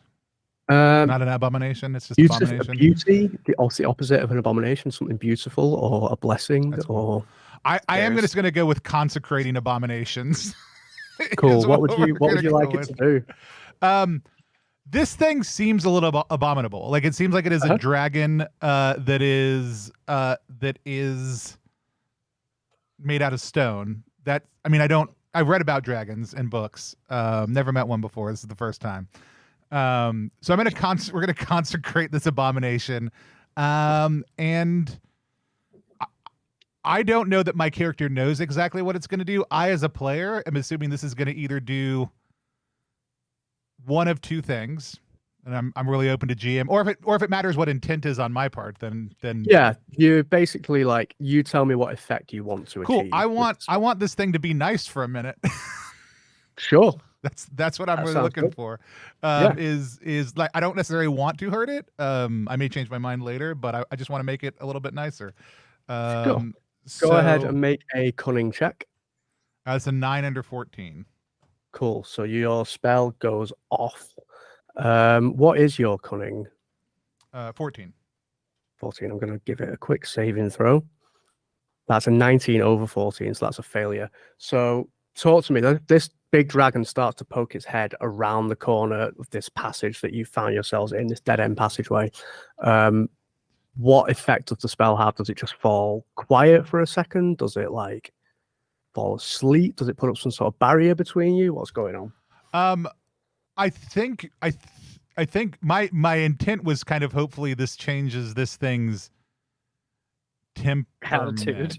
Yeah, like its countenance, like its mane would change in some way, shape, or form. I just think I want it to be a friendly guy, real quick. Sure. So it doesn't get friendly, but what it does, you know, when you play with a cat and you're, like, flapping the toy at it and stuff, and there's a moment after it's caught it a few times where the cat just wants to sit and watch it, and it's either going to just give up and go and eat, or in, like, a minute or two it's going to pounce on something. It does that. So if you imagine, like, a huge 50-foot stone cat covered in moss doing that settle back thing, and it's like its ears are forward pointed directly at you, and it's like its eyes are fully dilated looking at you, but for the time being it's not about to pounce, and there's just space between it and the wall for you all to, like, sneak round and head out the north of this room if you want to, but it's not going to last very long. My other question was, how long does this last? Should we use a net? This is kind of because sigils are kind of like, this happens momentarily, right? Like, this is a thing that happens and it's done. I rolled a d6 for how many rounds this is going to last. That's fine. Either way, I just want to know what my character would know. That's great. Yeah. So, like, you know, like, that you've move. got somewhere between, like, 1 and 6 minutes. Yeah. And I just tell everybody move, and we head away. What way are we heading, Jared? The only option you have is north. North. We head north. Yeah, because we go back in the hallway and then. So this is like sticking its ass is, like, in the hallway that you came out of, and it's wrapped around into the entrance that you chose. It's hard for you to tell exactly where you are on the map right now, but from where the entrance that you came in to the entrance that you're about to go out of there's about, let me count squares, 10, 20, 30. There's about 60 feet north to south, and you're going to duck through an opening in the passageway at the north of this room, which leads you into a corridor that runs south for 30 feet before making a U-turn to run north again for 50 feet. And you put this dragon thing behind you. That corridor kind of worms its way around. So at the top where you've got to, it turns to the east for 10 feet. Sorry, 20 feet. North for 20 feet. west for 20 feet, north for 40 feet, a U-turn to head back south 30 feet, and then a U-turn to head north again 50 feet to a vault door. I like that between us and getting out is an unclimbable 50-foot tube and a very large stone. I literally just did a squigglies. I was like, yeah, we're lost. So we're lost. You've come to a huge vault door. Behind you, you can hear the sound of this thing breathing, but it hasn't started to move yet. And that feels like a good time to take a 5-10 minute bio break. That sounds great. Let's do it. We are playing the Moss Mother's Maze, an adventure for a dungeon game by Chris Bissette, who's running it for us today. We're going to take a short little break, and we'll be back in just a few minutes to keep on playing.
If you are still in here watching, waiting, and anticipating, I think what Thick Mom swag is good. This has been pretty fun so far, even if you have been in and out. If you haven't yet, go over to ttrpg.link/MossMotherGame.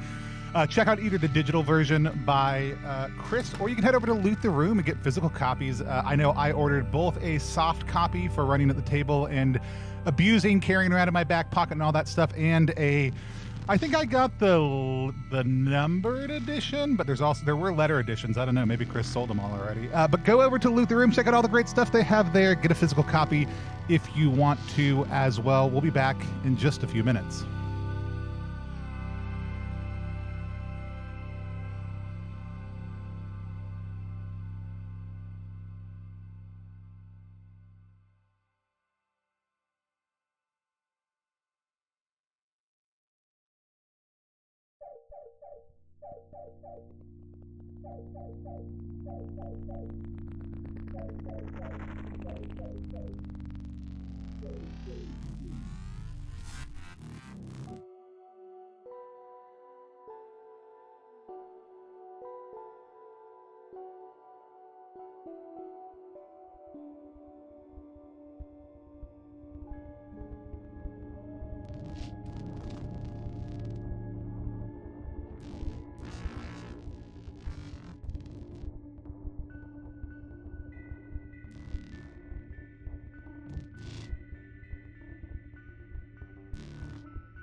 We are live again here on Plus One EXP's exploring the Moss Mothers Maze, an adventure for a dungeon game by Chris Bissette, who's running it for us today. You can head over to ttrpg.link/MossMotherGame and check it out over on the itch page. Or, Chris, I was saying this during the break, just audio to the audience who was out there. Did you sell through all the numbered and lettered hardbacks, or do you still have a few left? I still have a few left, I think. I haven't checked that because I haven't printed them yet. I still have. Let me double check. Yeah, I bought a softback because I like to have a copy that I can just toss out on the table, put in my back pocket, and not have to worry about. And I bought the hardback because I love a beautiful book to put on my shelf. Also, I'm really excited for them. So. There are still 3 of the lettered edition and 32 of the numbered edition left. Awesome, love it. Awesome. Well, I'm going to hand things back over to you to take us back into the maze. Cool. So, if you remember, you've been chased by a huge stone fucking horrible dragon, which is somewhere behind you in the maze. You've come to in a corridor that runs north to south. You've come to a vault door. You don't know exactly where you are. The dragon behind you, you can still hear, but it isn't moving yet. So you still have potentially some time to put it some distance between you and it in the maze if you want. How would you like to proceed? You've got a huge door in front of you and a dragon behind you. I think we're gonna go through the door. Wait, can we open the dragon? Does anyone have a spell? There's a big for hinge on the side. You just gotta. Shit, now I want to write a dungeon inside a mechanical dragon. Okay. Do we get the sense that that these doors will stop the dragon? Like if we're on the other side of this door, the dragon can't come through this door. Only one way to find out, I suppose. Yeah, I think we're probably going to need to go through there, but that's pretty much what we should do. Do you think if we put a big net up? Ooh, Wow. net over the door. It Try to didn't find a work use for last it, Jared. time. We open the door. You open the door. So you swing open the door into a room that is 30 feet by 30 feet square. You've entered in the center of the south wall, and there is a door immediately to your left in the southwest corner. You can't really tell if there are any other exits because the room is filled with these long chains that hang from the ceiling and trail across the ground. It's like a forest of chain. There are hundreds of them. You actually can't really make out the dimensions of the room, but I've already told you them, so never mind. You can hear from above you this quiet, rhythmic ticking and whirring. Is this the weird clicking? Is it weird clicking? I think so. You could describe it as weird clicking, yeah. Behind you, from in the maze, you hear a and the scrape of stone on stone. Close the door. So we should as safely as we can close the big door we just came through. 100%. It is impossible to close it without it like making a big bang noise, but you put as much resistance on it as you possibly can. With the door closed, you cannot hear the dragon noises anymore. All you can hear is that ticking, which suddenly seems louder because of the relative quiet. Are the chains? How are they connected to the ceiling? Hard to tell. They seem to like disappear into it. Like there's holes around it. That Yeah, they're it coming looks out like of? there's like holes in the ceiling just wide enough for chains to hang down through it. I pull on one of the chains hard. Sure. You're pulling it hard.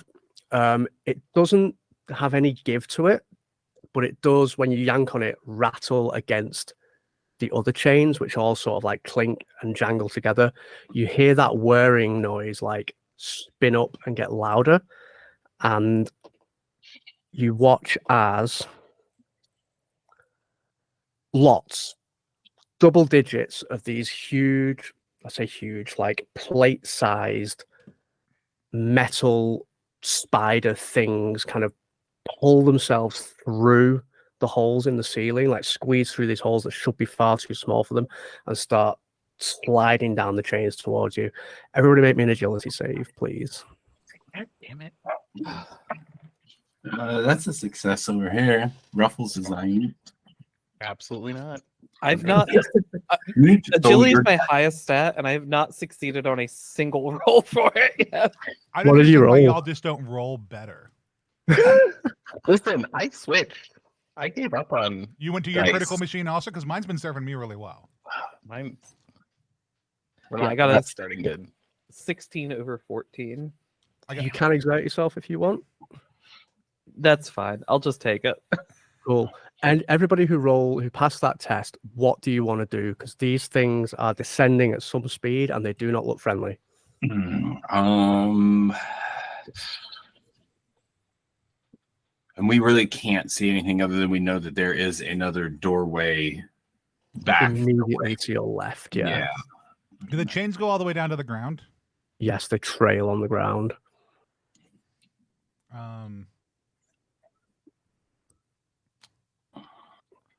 I grab a chain and I move towards the door on the left. Doesn't matter. I just grab an adjacent chain, so I'm dragging it behind me. Cool. And I'm gonna lift it over my head while there's still some give in it, and I'm gonna start spinning it around above my head to push the other chains away from it. Hopefully, be knocking spiders back and create something of a pathway, at least to where I am at. That's very cool. Okay. Go ahead and make a brawn test for me. This is the one test I never want to have to make in this game. I'm a 7 in brawn. 19. Cool. You start spinning the chains around. They're super fucking heavy. You do manage to create some movement, so the rest of you can sort of like dart through if you want, but you're not going to be able to maintain it for long. Though the rest of you can see in the northwest corner, as the chains sort of ripple apart, that there is an exit over there, just an archway. If you want, you could bolt for it right now, but you would have to go like now. We should totally do that. Sorry, Thrag. How far is it up there? It is 30 feet across. Gotcha. So those of you who bolt, is that everyone except for Tony who bolts across? Yeah. Cool. You bolt across to get through. This curtain of chain falls back and you lose sight of Thrag. Tony, what are you doing as these... I just love the visual of, come friends, I've solved this problem, and everybody just running the opposite direction. Have you It's the right watched choice. Have you watched Scooby-Doo before? Yeah, it's the right choice. I love it. I curse non-inconsequentially and then try to force my way through these curtains of chains after my friends. Sure. You start forcing your way through. The chains are super heavy. You can either, I assume you don't want to take your time and pick your way through. You just want to barrel through after them. Cool. You are going to take 5 points of damage from the chains battering you around the head and body. And then these spider things are going to be on you. Excellent. Said How are you doing? damage, 5 damage. Yeah. Sweet. Me and Max are both in the one hit point club. Okay. I'll see you in the afterlife. It's good What- that we keep putting the mages in front of all the damage. What is your AC, Tony? Well, considering that I'm naked with a with a robe tied around my head, I think it's 0. Cool. All right. I'm going to make 14 attacks against you. I like how Chris is like, you'll only need one character. Yeah, it's fine. That one misses. Only 13 more. So far, my first 5 attacks have all missed. So you're doing well. Darn. That one hits. I say this is great because whichever the play-by-play of this that someone casts at my funeral will show me looking really good for these last few moments. Out of the 14, 6 of them hit. They just kind of descend on you and start hacking at your skin with these big, sharp metal claw. Like, imagine you made a spider out of Freddy Krueger's glove, but out of silver. It's like that. You're going to drop to 0 hit points because you only have 1 left. The way dying works is at 0, you roll 2d6. If it's equal to or lower than the number of scars you have, then you die forever. If it's higher, you gain a new scar. Obviously, at first level, a new character only has 1 scar, so you can't die permanently right now. So you're going to gain a new scar. Awesome. You can tell us what that scar is, or we can roll for it. It's entirely up for you. I'll take a I mean, I guess it doesn't matter what location, but I will take a torso scar. Sure. And I think it is literally I have metallic silver prongs that are now like stuck in my back. Like they broke That's off cool. from these things as they were biting at me, and so you can see these kind of like silver traces. But it's incredibly painful anytime that it rains. Also too. Amazing. You managed to stumble through the chains and like fall out of the room into the waiting, probably not armed, the backs of your fleeing friends. You go ahead and roll your your recovery die, which I think is 1d3 at level 1. And we went through that fast, so I do think it's worth saying kind of what happened again. Like, say the death mechanic. So if you're at level 1, essentially, and this is something you told us ahead of time, which was, and I forgot until I was about to die. So I was extra nervous, and then I was like, oh, wait. So you basically can't die at level 1. No. Well, you can die at level 1. You can't die as a new character. So all characters start play with a historic scar, which is like a relic of the life you've lived or a past adventure, and those scars can be used to modify rolls in combat. When you die, you make a death check, which is sort of like a death save in like D&D, or the broken check in Morkborg. You roll 2d6 and compare it to your number of scars. If you get equal to or lower than your scars, you die forever. So when you start play, you only have 1 scar. You can't roll a 1 on 2d6. So you're always going to just gain a new scar. And now if you hit 0 again, you could potentially die. But it also means that because you now have 2 scars, in combat, once per round, you can modify any roll by plus or minus 2 because of the number of scars that you have. So you get better at doing violent things the more you succumb to violence, basically, but also you become more likely to die violently. That's basically how it works. I love it. And technically you're meant to like be unconscious until you get back to town, but that's no fun for us right now. So we're going to say you can roll your recovery die, which is 1d3, and gain that many hit points back right now.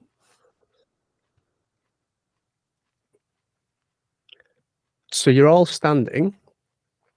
I assume you're running at this point, but there's a corridor that runs back to the west and then kicks back down to the south, or you can head up to the north. You get the feeling that these things might sort of flood out of the room after you. I would like to catch one of these spiders eventually, so I do hope we run into them again. The Ruffles looks at you and is like, I do have the net. Now that Thrag is through, we could stand here and catch a bunch of these things by the door. Yeah, and that's when I say it's not that bad, and then I turn around and y'all just see all those silver prongs sticking out of my back. Yeah, it looks fine. It looks fine. Yeah, I would be willing to try the net maneuver again. Okay, let's. We have a split second of time Yeah, you've got some time. to plan this. Okay, like We've they're not. practiced this maneuver. Okay, Literally just a split second, but yeah. okay. So now we do try it, Cool. I'm and gonna then, roll and then we'll shut the door after we get like 4 or 5 of them in a net. And this is a smaller net. I carry 2. One's the There big is no one. door at this end of the room. Yeah, this is an archway, right? Oh shit! Okay. And you said from here, it curves around back.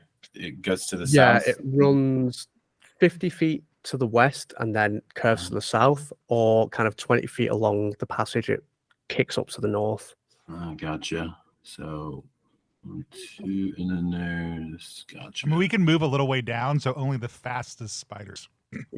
You hear this like clicking, scuttling noise, and 4 of these things kind of skid out around the corner and like along the walls, and they're coming along the iron towards you.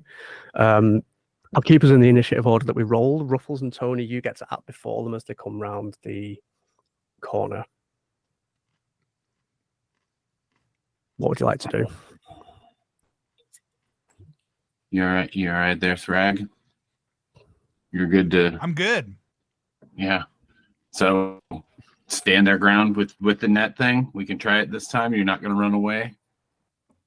I mean, no more than you are. Yeah. Right. Are you trying to get the net over like all of them as they come onto you? Because I think it's probably big enough to catch 4 of them. I just have a question. 1 sec. I believe that was the plan. Cool. Thrag, do you want to go ahead and make, unless Jet's back? Are you back? Yes. Sorry. Cool. The No, packaging. sorry. Packaging. It's like what? It's your net, so do you want to go ahead and make an agility test for me? But because Thrag is helping you, you can roll with advantage. I don't think was I helping or was Keegan's character helping? Whoever's helping. Someone's helping. I mean, because Keegan's character is a trapper, and so this seems That's like true. Right. Yes. You had just gone. You were just able to go in the initiative order, Thrag. But Were we rolling initiative? no, We already rolled it, but it's fine. Yeah, Chris kept it going. Anyway, I hit 12 on 12. Cool. So crit, they don't even get a chance. You just like throw this net over them. They start like trying to snip through the netting, but it's sort of like reinforced with wire. It's quite thick, heavy rope. And the 4 of you can just kind of like, as you pull the net tight, the rest of you can just sort of like kick and stamp these things until like they fall quiet. Keegan, did you want to keep one alive, or do you just want to take one back?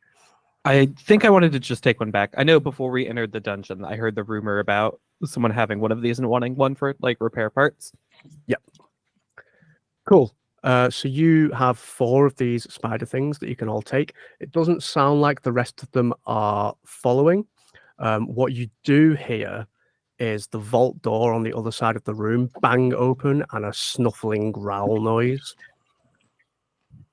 It's back. I wish I could get stuck in all the things. You Stuck in start all to the hear chains. a very loud, raucous sound of chain dragging along stone flesh. Time to go. I think the dragon's probably fighting the spiders, so we're probably fine now. Probably okay. Yeah, I'm sure they hate each other. What's the likelihood that they're friends?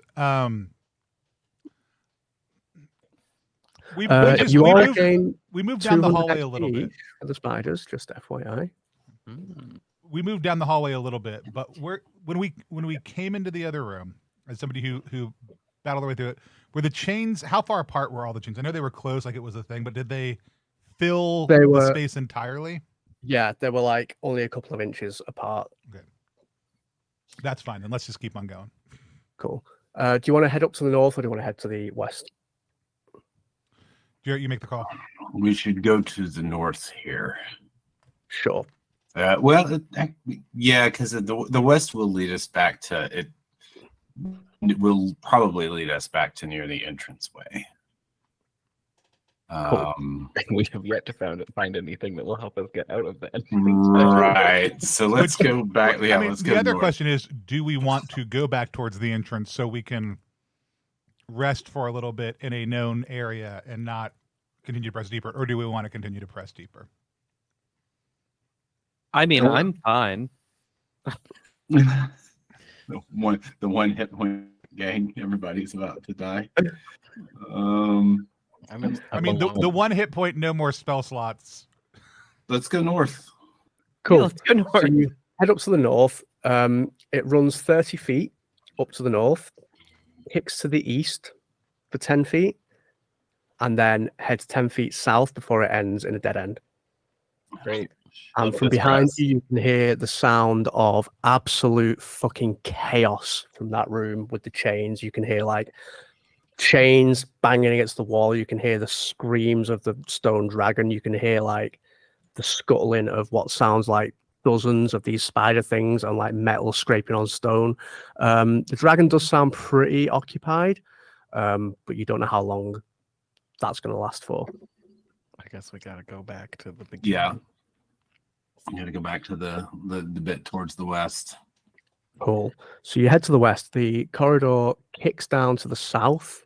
It runs 50 feet, turns to the west for 20 feet, south for 10 feet, and then west for 10 feet. And you find yourself emerging into the southwest corner along the southeast corner along the southern wall of this 30-foot by 30-foot room.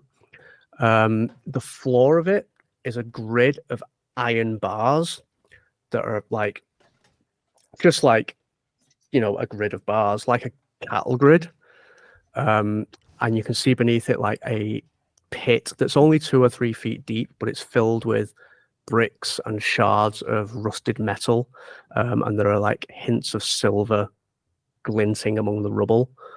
There is one exit from this room, which is in the middle of the western wall. And Ruffles is like, okay, remember when we came in and you took that rubbing? It said slowly here. So we should walk very slowly. What if it's a warning that we shouldn't go slowly? Like slowly? Exclamation point. Yeah. And I point down. I was like, look down there. That could be us, and not in a good way.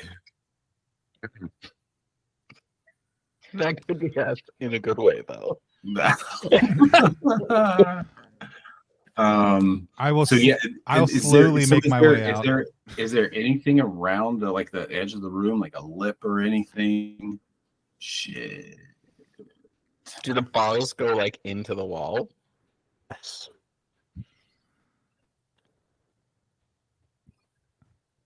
How big's your net? Well, there's the large one that's like 10 feet, 10 by 10 to cover, the hallways.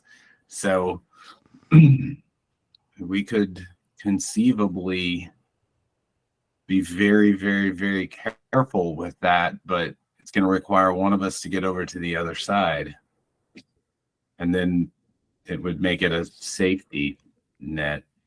Sorry, I've been holding that for 2+ hours, right? Please. Give me the description of the room one more time when we walk in. So it's a 30-foot by 30-foot room. The entire floor is an iron grid. The grid pieces are just wide enough where if you were too hasty, your foot would fall through them, basically. And beneath the grid is a pit that's filled with bricks and like scraps of rusted metal. There is some silver in there as well, you think, just glinting in the light. By the way, speaking of light, Innis, your candle finally gives out. Thrag, yours is close to burning out. And there is one exit, which is you're in the southeast corner, and there is an exit in the middle of the western wall, which you think leads back to the entrance chamber. Yeah. I mean, yeah, I'm gonna slowly work my way out there. Sure. I'm gonna let them slowly.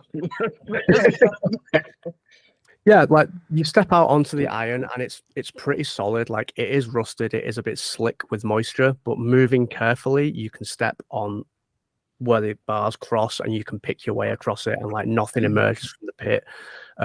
Behind you, you can hear the distant sound of carnage happening.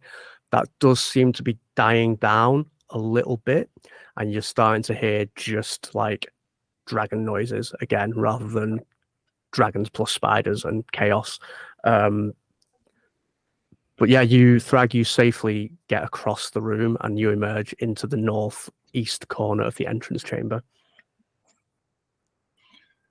I think the rest of us should follow as safely as we can. Yeah. And then once the last of us get in there, we should put a little bit of a clamor, maybe throw something just to see if our friend the dragon will chase us and maybe trigger the trap. I have a bag of rocks conveniently for this purpose. Mm. You got a bag of rocks this whole time and you've been holding out on us? It's my ranged weapon, okay? Bag of rocks. You lob a rock and it Yeah. clangs, it bounces off the iron bars and like drops into the pit, and you hear like a small collapse of rubble. You do hear a distant kind of roar, and you do hear the dragon start to pull itself through the corridors, but it's not at pace. It's definitely headed in your direction, but now that it can't see you and now that you've got a few rooms between you and it, you think maybe it's going to continue to follow you, but not that kind of frantic chase until it maybe gets an opportunity. This room, stone ground, but with moss, Yes. stones, and bones. Yes. There is the exit to the south that you've already been through once, and there's a second exit on the eastern wall. But Oh, that's there's right. also there's no door. No. No. And you do now know that the dragon appears to be able to open the doors as well, because it got into the chain room through that vault door. Is the moss here is it healthy and like verdant and wet? Yes. I'm gonna go ahead and pull some of the moss up and stack it on itself off the ground. Sure. And start gathering up some of the bones also too. And just in a heap. Like you see me moving a bunch of shit around on the floor. Are you intending to spend some time in this room? We don't have to right now. At some point, probably, because this room seems like a good place to spend time. But I also know if we need to burn something, that moss isn't going to burn until it dries out a little bit. And so, true. You definitely can hear that the dragon is pulling itself down that corridor towards the room with the iron bars in your general direction. This is more prep for later. Yeah, totally. Innes, your candle burns out. You are now plunged into Thrag, you are all plunged into darkness. I sigh heavily and toss another fucking candle. You said you had 1 million of them. Like 16. It feels like 1 million, but But now that we're 6 deep, now that I'm or whatever, sharing it felt like 1 million for me. One more candle lit. Well, here is actually what we can do with the candle. Well, as we listen, because we wanted to see what happened with this dragon, right? Like we wanted to see what happens if it hits the bars. Is that correct, Jarrett? So while we're waiting, I'm going to spend a little bit of time and see if between this, can I find like a longer bone, like a femur or a arm bone? Cool. Sure. We'll get a little use a little bit of salt to draw some of the moisture out of some of the moss. I got some salt. Sure. And try to fashion a little bit of a torch with some of my robe, some of this moss, once we've got it a little bit dried out, and this longer femur, so that so that somebody doesn't keep on rolling their eyes whenever they have to pass me a. Well, I love that. going to take a full turn to do that. That's fine. It feels like we got the time right now. Cool. And it's going to burn really smokily, but I figure you don't really care about that. Yeah. You managed to light up a very smoky moss torch. As you light Blazing. it, put out your candle, light your torch, the room fills with this smoke and the smell of peat. The dragon pulls itself into that room that you crossed with the iron bars. Seeing a glimmer of your light, it snarls again, and it starts to like pull itself really quickly across that room. The iron does like buckle underneath it, but it doesn't give, and it doesn't take long before the dragon's claws are like wrapping themselves around the doorway, the archway, to pull itself into the entrance chamber with you. What are you doing real quick before it actually sees you? Are we running? Should we run in a new direction? Yeah, it's Just running in for a new fun? direction. North, right? We haven't gone north. You can't go north from here. We You can can go- go we can south go- or you can go Yeah. east.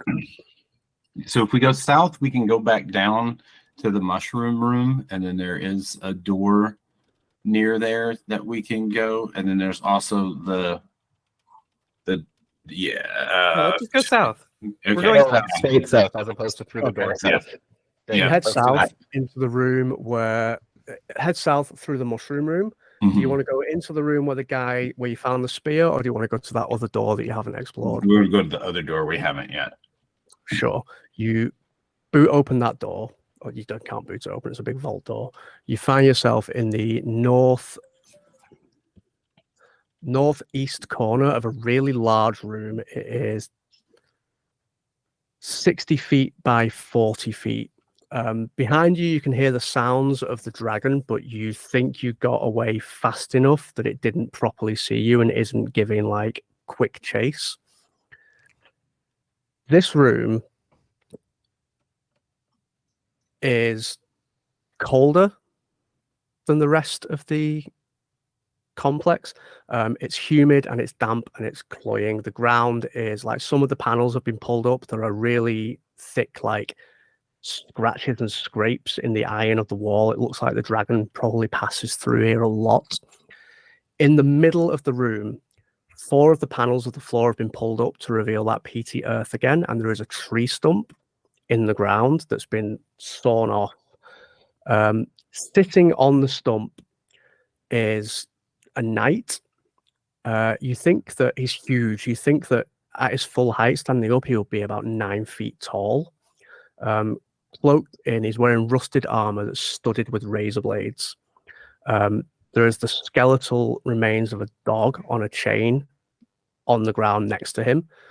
And he's just kind of sitting on the tree stump with his head down, holding a sword with this like long curtain of white hair falling out around his shoulders. He does not react to you entering the room.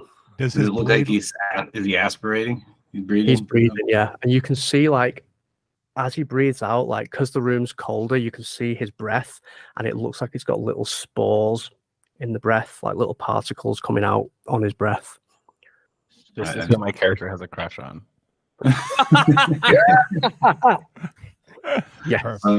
I nudge my compatriots and, bandana up again. This guy's breathing out. I had not taken it off. Like, I've been wearing my robe like a mask this entire time. I mean, so I'm set.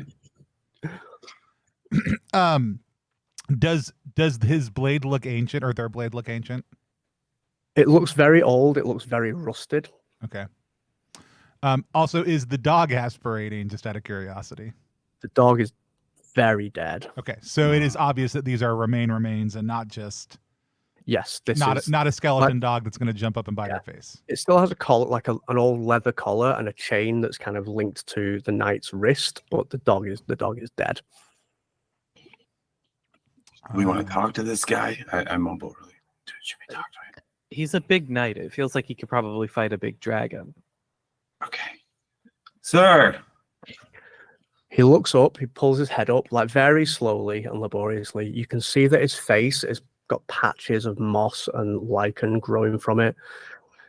And he says, Yes. Do you know anything about fighting dragons?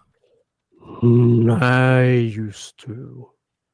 Well, you're in luck. How about a throwback to the good old days? So you met Mother. Oh, that's Mom.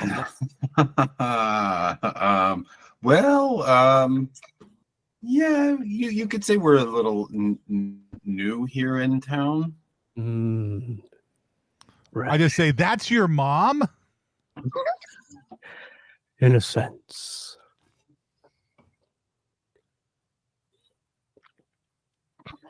Do you think I she'd would- approve of us dating?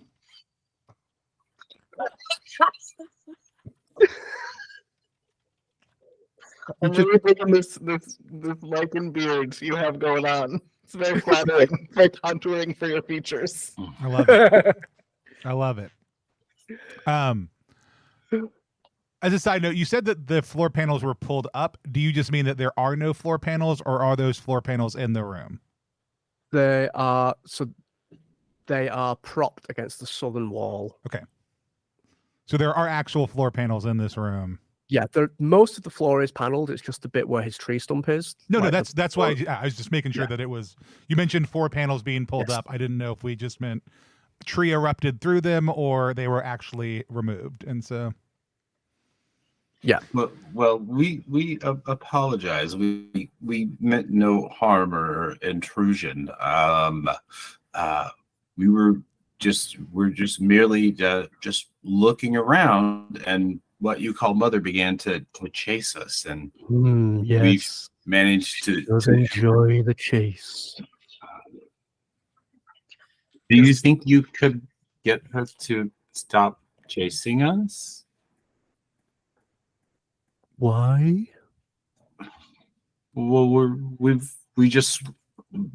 meant no harm. We're just here, just sightseeing.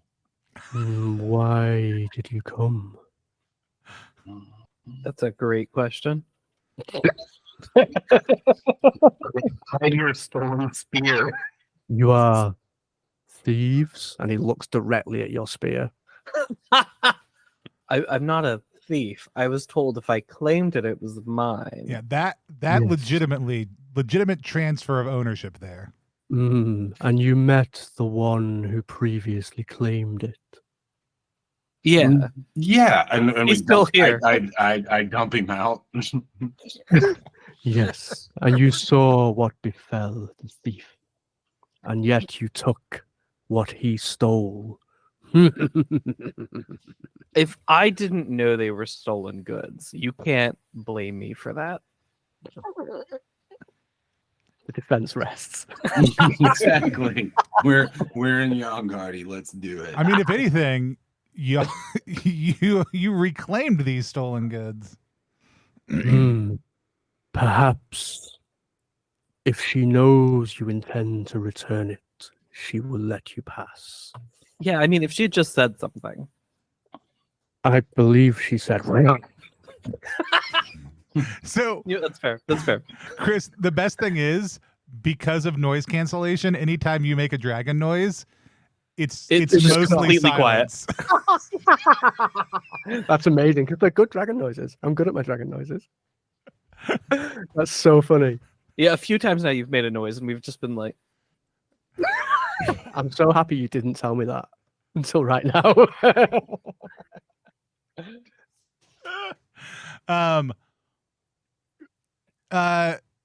So how do I get one of those? And I put the sword. Most blacksmiths sell swords. Oh, okay. From behind you, you hear dragon movement, we'll call it, in the corridors. And his head kind of like looks up for a second and he smiles and all his teeth are just gone, just like out of his head completely. You better decide what you intend quickly before she arrives. You're the spear.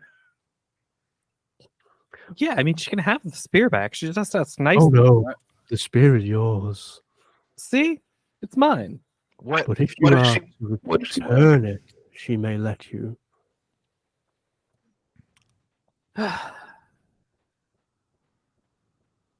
It was taken from the vault, and to the vault it must return.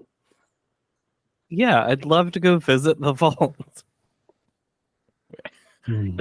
Where? Can you give us directions? Can you draw a map? He cocks his head like he's listening to something that you can't hear. And there's this very long, like, uncomfortable pause while he listens. And you hear, like, the sound of the dragon approaching has stopped. It's almost like he's, like, having a little chat to Mum. And then he looks at you and he says, very well. And he basically tells you, if you head north and if you fully intend to head to the vault and not steal anything, and definitely intend to return the spear to where it was taken from, then maybe she'll let you live. Maybe. Oh, I'm gonna need a firmer commitment than a maybe. She will grant you passage to the vault, but if you leave the vault with the spear in hand, or if you turn around and come back like you intend to leave, she will be on you like a fat kid on cake. As Yeah, a former we go kid who for likes cake. We go That's for it. yeah, we'll go to the vault. We agree to go right there. I don't want to die. I don't want to No die. more. 50% of a promise is better than no promise. Is that true? Yeah, Half true. it is better. I mean, mathematically, practically, maybe not. And Tells you from here, is it in the entrance in this room, or do we have to? he points. So you can see now that there are like 5 exits from this room. Oh. There is one in the middle of the northern wall, and he points through that and he says that way. Great. I'll take. Are there any traps up ahead? Is there anything we need to be worried about, Mr. Knight? I assume yes, but I have not left this place in a very long time. Did you can we get you anything? Yeah, we could go for a walk. No, I am in my place. Gotcha. Okay. Well, this was great. Always nice. That's a nice dog. That's a nice dog. He was a good boy.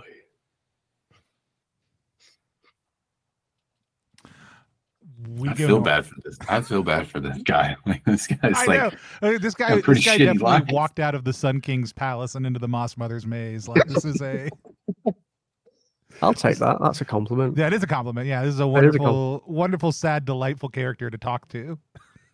I like weird little guys in weird little places. I know. I would take the north door, I guess. So it's just an archway. There's no door. Okay. It's a very small room. It's 30 feet wide, 20 feet north to south, and there's like one other exit, which is directly opposite the archway that you're going to come in. There is a wide strip of rust across the floor from door to door, like a patch across the middle of the room. And the walls and ceiling are marked with very, very deep scratches. It's just a belly marking. It's just some belly rubbing on the floor over and over again. Yeah. We go over to the door. Cool. You step onto the floor Shit. on the patch of rust and you immediately regret it. The floor just buckles underneath you. Go ahead and make an agility save for me. I really feel like that half a promise is better than no promise moment does not feel. I rolled correct. a 1. Cool. You manage to jump back, like throw yourself back into the lip of the archway as the floor just kind of collapses under your weight. You can see there's like beneath it, the panel that you were on just falls into this thick, peaty mud and very slowly just sinks out of existence. I turned to look at Jared's character and go, I thought you were checking these rooms. Where's that pole? From behind you in the room, the knight just kind of does a very short, like, snort laugh, just kind of goes, To be fair, he did tell us there's probably traps there. Mhm. One's sort of on you. First date. Lying, gaslighting already. So when the floor it dropped out like and there's a pit or yes, it's like there's a small gap and then it's just thick, peaty mud, and the panel just kind of sunk into it and disappeared. okay. And then how far up to the next bit to get out of here? So there's now a 10-foot gap Uh-huh. and another bit of floor that has that similar patch of rust on it. That looks like And then it's the probably exit. gonna fall through too. Probably going to fall Yeah. through as well. Yeah. So if we tap one of the panels that doesn't have that rusty mark on it, any response? Give it a hard Yeah, time? they definitely wobble a bit, especially without the support of that central panel. But they seem like they might bear a little bit more weight than the middle bit of the floor. This is where you run, right? You just like run across. It makes you lighter if you run across things, right? That's true. how physics That's how work. it works. I step next to like where the weld is on the outside of the wall, like the edge of the room. I want to try to edge around the room near Yeah. the weld. The floor definitely has some give to it. And you feel like if there was more than one of you standing on it, it would go through. But you can make your way across and like very gingerly step into the archway and out of the room, and the rest of you can sort of follow that path. It just takes some time. Behind you, you hear the sound of the dragon enter the room that you were in with the knight, but she does not give chase. Cool. Well, certainly we won't have any problems with her waiting there. If we come back this way, she'll just let us pass. Yeah, that's Mhm. 50% of the time that's true. Mhm. Which is better than 0% of the time. Mathematically. So you're standing in a passage. It runs 20 feet to the north, and then you basically have a decision. It continues another 20 feet to the north before it kicks back to the east, or there is an opening immediately to the west. They said go directly north, right? Yeah, that's where he said the treasure room was. He said it was north. I don't know that he said directly. Fair. Can But we gingerly head towards the west and keep an ear out for Mother? Yes. So goes 10 feet to the west, turns up 30 feet to the north, and turns back to the west. In that like 10-foot corner where it's turned back to the west, you've got like a 3-way junction. To the north, there is an archway into a room.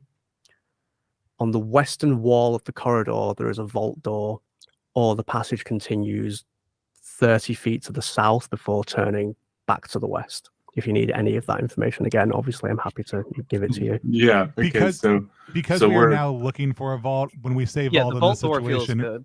when we say vault in this situation, do we mean one with the giant spinny thing on it, or an? Yeah, all of I keep describing them as vault doors because they look like bank vault doors. And that They're does not. make sense. But now that we have introduced a vault existing, I just Correct. wanted to I clarify. will just This one straight says now vault. on. Neon Yeah, letters. like Love neon it. lights over it. It says like, yeah, It says, this is just a normal door. welcome, treasure hunters. So Please don't steal from us. so you came up that northern passageway that came back to the west, right? There's another, so you're basically at the north end of another passage that runs parallel to it. So at the bottom, 40 feet down at the bottom, the passage continues to the west. Up here in the corner where you're standing, there is an archway at the very north, or there's a door in the western wall. They kind of meet like this. Looking through the archway, you can see a long, like 40-foot long room. The floor is coated in like water, maybe an inch deep, with nothing else in that room. And that room is like 20 feet wide. What could possibly go wrong? And we don't see another door on the other end of that. No.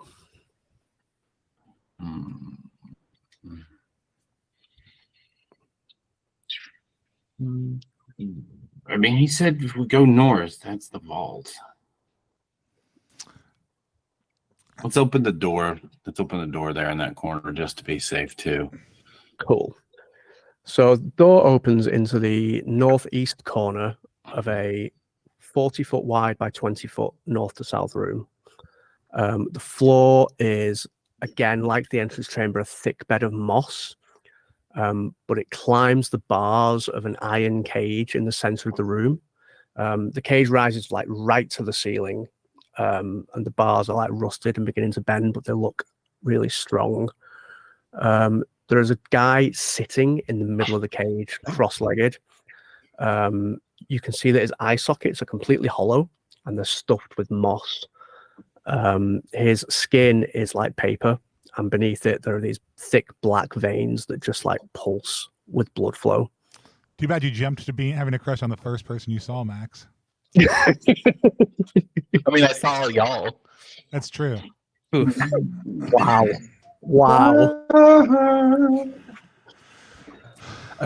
As you open the door and poke your head into the room, he just stares at you.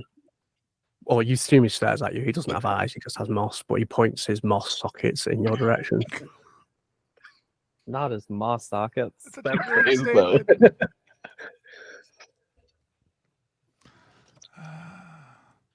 I wish tweeting things still mattered because I'm going to go tweet that right now.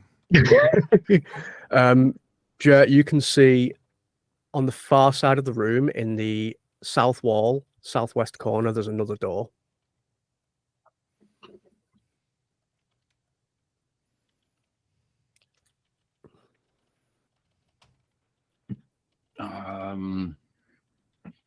This guy's, he's not like being aggressive or anything toward us. Nope. He hasn't really moved at all. You said other he's than- in a cage, right? Mhm. Yes. Okay. Excuse me, sir. Sir. Absolutely no response. He just looks at you. Okay, bye. And we behind us, we don't hear Mother coming pissed off because we're not going the right direction or anything. Nope. Right? Not a thing. Okay. It's actually gone like eerily quiet in the maze Okay. now. Yeah. I'm going to take that as a sign that we're heading the right way. So let's go through this door in the southwest corner. Sure. As you walk across the room, he tracks you with his head, and like as you move past him, he turns like a fucking owl. Like you can see the The skin head keeps going. pulling like paper as he turns his head like through a full 180 degrees to track you. It's really horrible. But he does not move. He doesn't say anything other than just like pointing his moss sockets at you. You open up that door into, you're basically on the corner of a corridor. You can either go 20 feet to the south or 20 feet to the east, and then you reach corners. I think, what's the best way to give you these directions? I shouldn't have made such a fucking complicated maze. You should, because it's phenomenal. The south passage after 20 feet turns to the west. Uh-huh. The east passage after 20 feet turns to the south. Okay.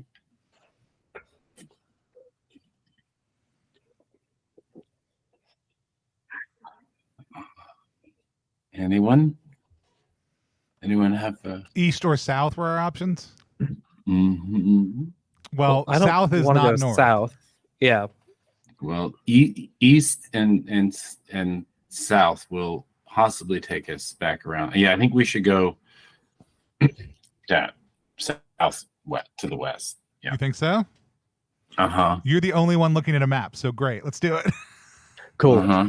You go south and to the west. It runs Mhm. 10 feet to the west and then immediately turns back to the north. Okay. Yeah. I guess you right. follow that.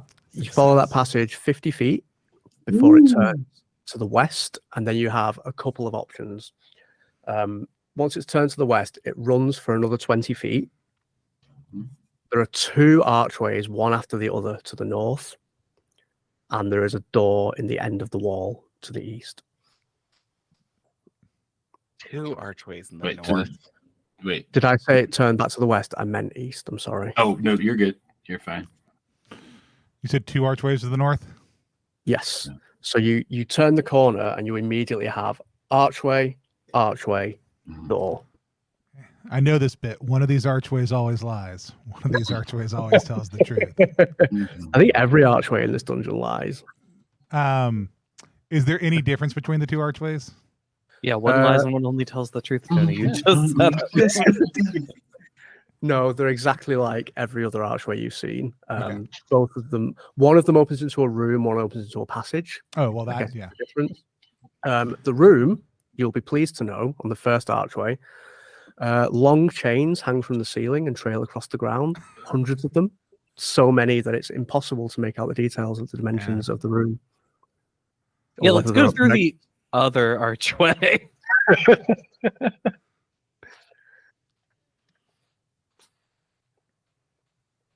That has my vote.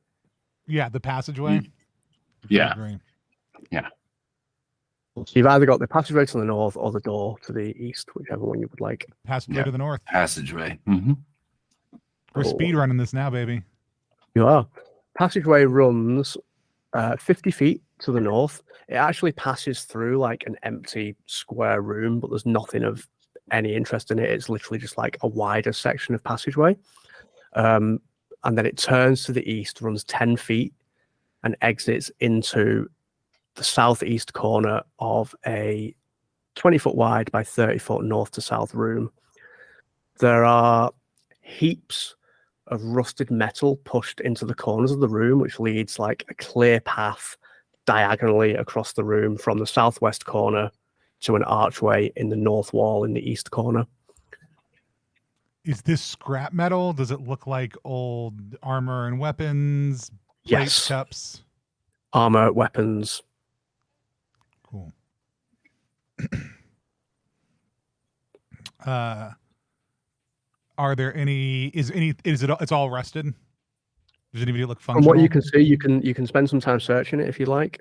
I'll poke through it a little bit as we're going by. I'm really looking for a helmet at this point in time, just because I mechanically want to cheat and I know what they do. Everything on the surface that you can immediately see is like rusted and useless. If you want to take a dungeon turn to search through it, you can. It'll just mean that I make an encounter roll. No, we're not. We're speedrunning now. This seems like the vault, friends. Does it not? Isn't there a pathway that goes through? There is a pathway that goes directly through it. I feel like it should have something more exciting than scrap metal, but maybe that's. I mean, it could just be all rusted at this point. I guess that's what Moss would want. Just a bunch of things to oxidize or whatever. Mm-hmm. Let's go through the passageway. Cool. Yeah, just keep on going. It's a little like, Run back. it's quite a winding passageway. It basically goes like 20 feet east, 20 feet north, 20 feet east, 20 feet north, 20 feet west, 20 feet north, and then kicks back to the east. Do you want that again? I'm just drawing like an He's arrow. I'm going actually like this. going. I'm actually going to the next page. Oh wait, it's a different game. Basically, it a circles minimum. round before it comes to a door in like a heading south. I mean, if that's our only option, I guess we head south. Cool. You open up the door into a room that is 40 feet wide by 30 feet north to south. There is a door in the eastern wall in the very north corner. In the middle of this room, there is a mass of like flesh. It looks like 3 mutilated bodies that have been fused together. There's just like arms coming out at weird angles and like faces kind of melted to each other, and all these like eyes look up at you as it's lying on the floor, and it gives this really like low guttural moan as you come in the room, and it starts to like one hand like reaches out and it starts to drag itself very slowly across the floor towards you. Hey, buddy. Want some mushrooms? Do you know where the treasury is? It's just like eyes roll and drool happens, but you don't get any sense out of it. It doesn't seem hostile, more curious. Yeah, let's just politely and head through that door in the northeast. Sure. Door kicks you out into a 30-foot square room. There is on the eastern wall a huge map hanging on the wall in a heavy gold frame. It looks like it depicts like 100, maybe more miles of countryside. Like it's like a top-down topographical map of an area. There is like a mile-long fault in the earth in the center of it, labeled with the words "The Edge." Other than that, there is nothing in the room other than an exit to the north and an exit to the south. Why did they make this vault? Although I feel like if they want us to return something to this vault, they should have made it a little easier to find. Yeah, I don't know why this is. I don't know why the Moss Mother made a maze here. It's labeled as the edge. Yes. Do we think it's the edge, like the corner of the thing, or do we think it's like a guitar player? And is it a sheer drop? What is at the edge when we get there? It looks like this is like a topographical map. It looks like a fault line. Yeah. So you guess it's like some sort of ravine or something like that. You actually this isn't the local area, but you recognize some parts of it as being like other parts of the country that you're in. Okay. Interesting. We take the door to the north. Sure. I'm like, this is all such cool shit that I want to stop and poke around. How much time do we have? With the player? However long we want. I just like at this point we're going to the vault, I think. And so Yeah. Sure. We're gonna find it. Period. Cool. So you come through the archway into the southwest corner of a 50-foot by 50-foot room. There are thick chains hanging from hooks in the ceiling, but not that kind of dense, massive chains like in the other rooms. There are in the east and west walls 2 very big vault doors, like twice the size of the ones that you've seen, as well as an archway in the northeast corner. Big doors, Okay. big doors, big doors. Big doors. big doors. Even though they're not to the north. Real quick, you said these chains are hooked on the ceiling. Are the hooks closed hooks or open hooks?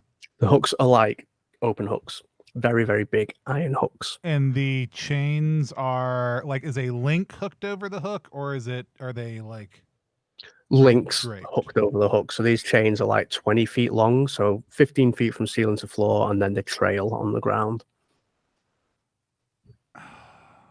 If you go towards a chain, I will stab you. we know what happened last time. But there's no holes this time, and you got spiders. Like, why are you complaining? Actually, that's a fair point. It's not like you died. You didn't die. I didn't say I did. I said it's not like you died. That's fair. And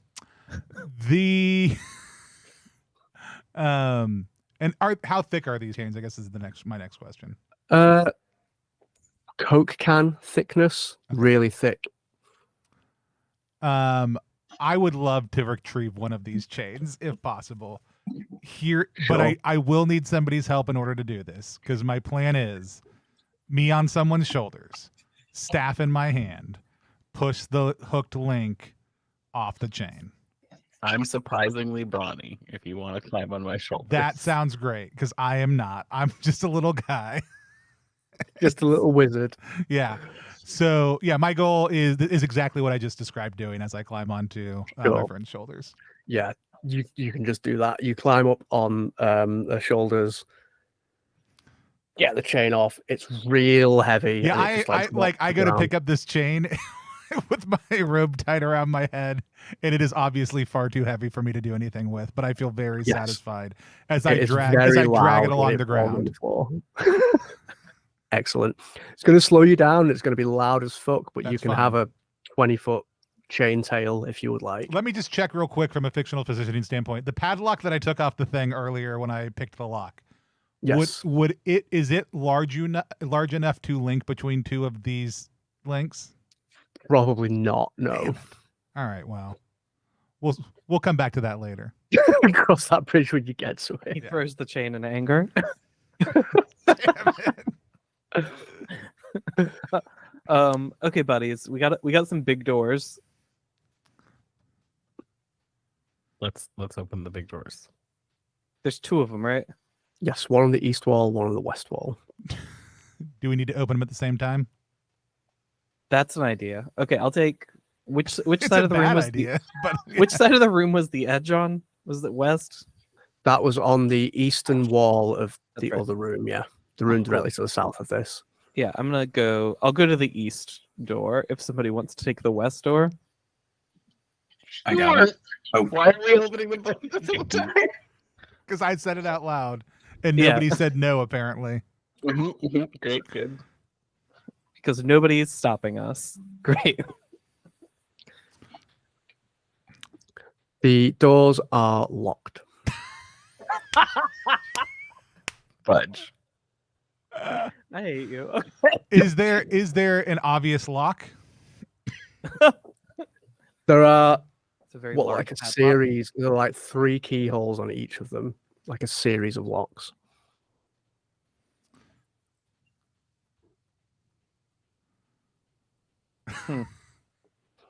Well, you read the book, right? You had to say I did read advanced lockpicking. I didn't not read it for nothing. And then the only other door that we did not come in is the archway to the northeast. Is that correct? Yes. And after the clang of your chain hitting the ground, you heard like shrill, cackling laughter coming from that direction. That was sort of like, like someone's trying to smother it a little bit. Trying to laugh quietly, but still quite viciously. That's not foreboding at all. I'm sure it's fine. Yeah, this is going to take me a minute. Does anybody want to go check that out while I start trying to pick this lock? No, if it comes this way, it can be a problem. I am on the door that's not on the edge side. So I So think on the west. I'm going to take my time to try to pick one of these locks. Sure. I did roll a 4. Cool. It's actually really, really straightforward to pick it. Like much easier than the padlock, weirdly. Like you get There's your more of lock them. your tension rod in and it just like clicks immediately. Almost like it doesn't have real pins in it. Cool. I do another one. Sure. You don't even need to roll for it. Like that one just goes. Like it doesn't seem like a real lock. All right, that's when I stop. And I turn around and say, look, I'm really good at picking locks. I've never in my life tried to pick a lock and failed, but these seem easier than they should be. How would you know that? Well, I mean, maybe just this is because your because I'm inexperience, good Jack. doesn't mean I don't know how hard a lock is. Isn't this your 3rd lock? 4 Haven't locks. all the locks you've ever picked been today? Look, you don't that's never been disclosed to you, even if it is true. You said you read the book. You did not say I've been picking locks all my damn life. Are you a coward? Yeah, are you? No, The I'm coward? not. I just want to make sure we're all on the same page before I pick this 3rd lock. What I'm hearing is that you're scared of picking the lock. I mean, I don't know how to reinforce it. I'll do it. I just wanted to check in, but I've learned my lesson, and I never will again. Chicken. And I picked the 3rd lock, assuming I don't need to roll, and it just Yeah. happens. 3rd lock picks real easy. Great, son. All right, I go to try to open up this door. You turn the thing. It's so much louder than the others and so much heavier and slower. There's this huge shriek of metal. You hear that cackling laughter again. You swing open the giant door, and on the other side of it is just wall. Hey, I think you picked the lock wrong. I was ready for bees.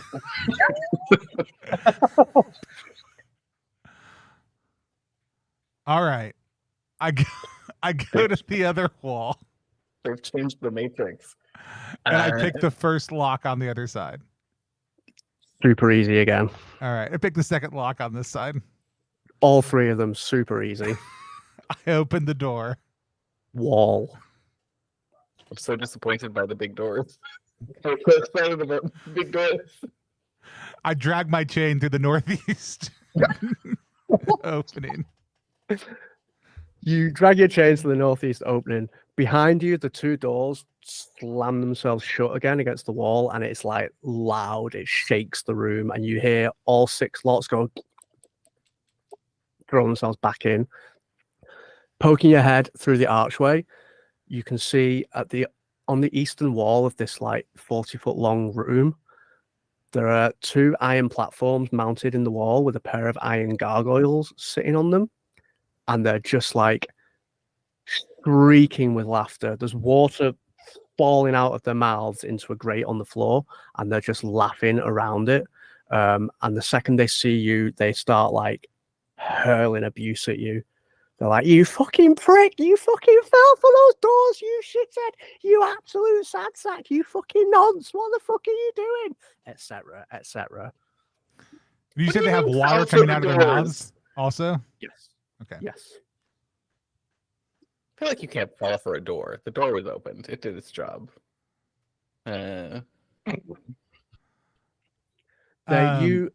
Among all the torrent of abuse, you get the impression that they're pretty convinced that the noise of the door slamming is going to bring the dragon down on you, and they're delighted to see it happen.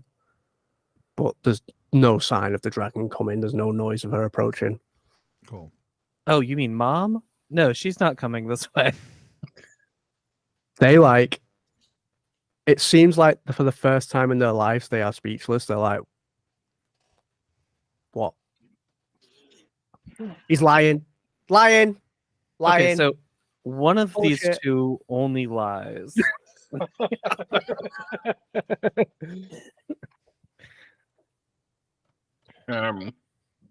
After their brief moment of like being slightly taken aback that you weren't afraid of the idea of a huge dragon, they just go back to like being foul. And they also like keep shouting for the dragon to come, but nothing happens. Yeah, so we're trying to find the vault room, friends. Fuck off. Okay, cool. Well, we got all we're getting out of them, I think. Do y'all need anything? We've just been checking with people on the way. They seem real disappointed that they're not about to see a dragon murder happen. Oh yeah, do you need a mushroom? No. What was besides the 2 iron gargoyles? What was in the room? That's it. Just a pair of iron gargoyles. You mean they've been locked up and all they can do is yell at us when we come in? Incredible. There's a lot of very lonely people in this dungeon. There's no entrances or exits. Nope, just the archway that you came through. We need to hold a singles mixer here. All right, Go mad, and I'll leave. we northed as much as we could north, right? Yes. Yeah, how's that map looking? I'm disoriented. Jared, tell us where to go. Yeah, completely bored. There was a southern exit from the room with the map on the wall in it as well. That's what I thought. I was like, I know we had a couple decision points along the way where we took a different route. So yeah, we can go back south then. Sure. So you go back south, it kicks you out into a passage that runs 50 feet to the east, and then it turns back to the north 20 feet and comes to a door, which I assume you're going to go through because we're speedrunning. Yes. Sure. So you open the door into the southwest corner of a square room. It's 20 foot by 20 foot. In the middle of the room, there's this contraption of brass gears and cogs standing on like a plinth, and there's a thick crystal lens mounted on it. There's a very long handle of bone sticking out from the back of the machine with a pair of skeletal bodies sitting beside it, just like legs crossed on the floor, staring at the wall. And there is a door in the southeast corner as well. Are you also sad? Every room is. Are you sad? Is everybody sad here? This is just a trip through my psyche. The usual day in Chris's head. Sad and full of rust. What kind of sad are you? Are you forlorn? Are you lonesome? Are you... Maudlin.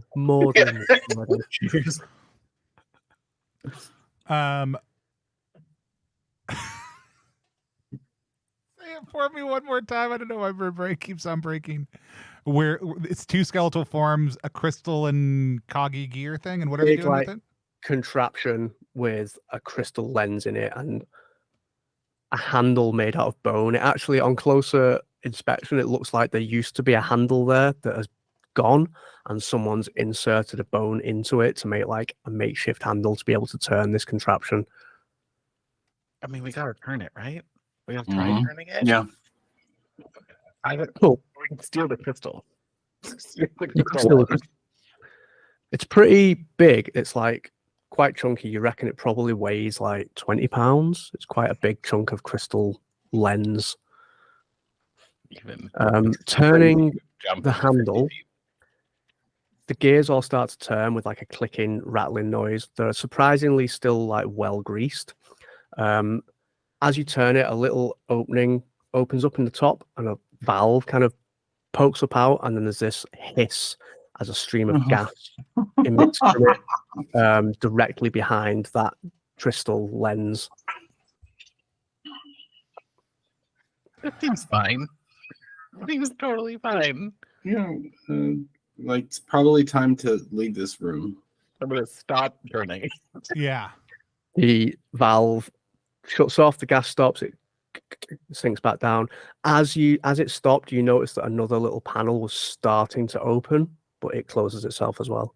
Oh, there's something. Does the bit of gas does it smell like anything? Do we get euphoric? Completely And I say it's fine, and I point at my robe pulled across my face. And I'll go over by where the panel was opening up and like encourage you to start cranking it again. Tony's kicked on the death wish. We got 20 minutes left. It's death I wish haven't kicked on time. a death wish. I'm just there's a cool thing. We got this. I mean, you're not wrong. You're not wrong. And you are playing the magic user, who I usually play. So, yeah. I mean, now that I don't have any like rituals left, I know I can push myself to cast more stuff. But now that I don't, I'm basically just a guy. All right, crank it up.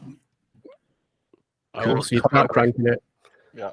The valve comes out, the gas comes out, and then that other little panel opens and a little mirror comes up. So you've got lens, stream of gas, mirror. I take the mirror. You take the mirror. We need like a light or something, right? I thought you're supposed to look at it. Oh, I put the mirror back.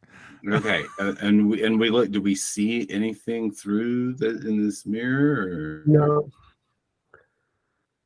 We gotta like focus something through the lens, right? Yeah, no, I do actually. I hold on to the mirror. We can kind of generally There's tell. no like there's just gas. It's not like ignited. It's just a stream of gas.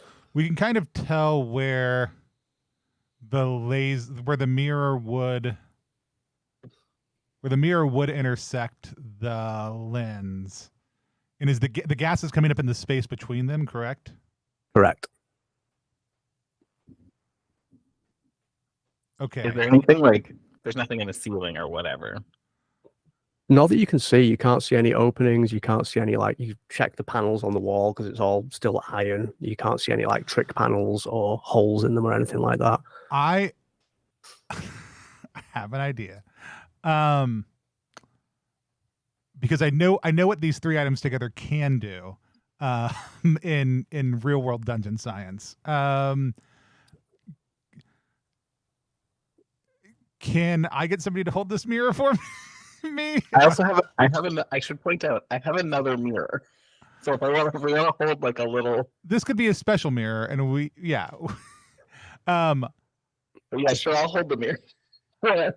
I'll follow you down this hole you're going into. This could be also nothing, also too, but it's also a fun time to pull out another mechanic, which I love to throw a lever on stream. Chris, I know that there is a way I can cast rituals unsafely. Is that just using exertion? Yeah, pretty much. Okay. Basically, you get 2 safe rituals per day. Which I have done. Once you've used them, you've got to exert your cunning. So the first ritual that you use costs 1 cunning, then the next one costs 2, etc. You've got to do that before you roll to see if you successfully cast it. So it always costs you, even if you fail to cast it. Cool. Okay, so let's walk through that, because I am going to try to cast another spell Sure. using these items without the gas being out. Sure. So first, exert yourself. So reduce your cunning by 1. Okay. What is the ritual you're going to try and cast? Combusting light. Excellent. What would you like it to achieve? I want to shoot a laser through this lens into that mirror, where it triangulating wherever it would have tried to hit to.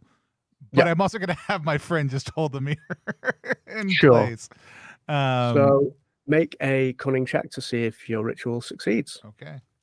So that's using your new cunning value because you've exerted yourself. Yeah. Do I get advantage for being an astrologer and knowing about lenses and shit? Yes. I mean, I succeeded either way. So I rolled 11 twice, actually. So I Cool. succeeded. So are you like bouncing your light off the mirror through the lens, or are you just sending it straight through the lens? What are you I'm doing? sending it through the lens to where we think the mirror would have been when it got up to the proper height. Yeah. Because Sure. in order to create a laid through, you use gas and intense light in a couple different ways. So like, Cool. I think this is kind of what this was maybe supposed to do potentially anyways. Yes. So your light goes into the back of the lens and it scatters onto the wall. And even though nothing is moving, it creates these like swirling kaleidoscopic patterns of light on the wall. Is everybody looking at it? I am.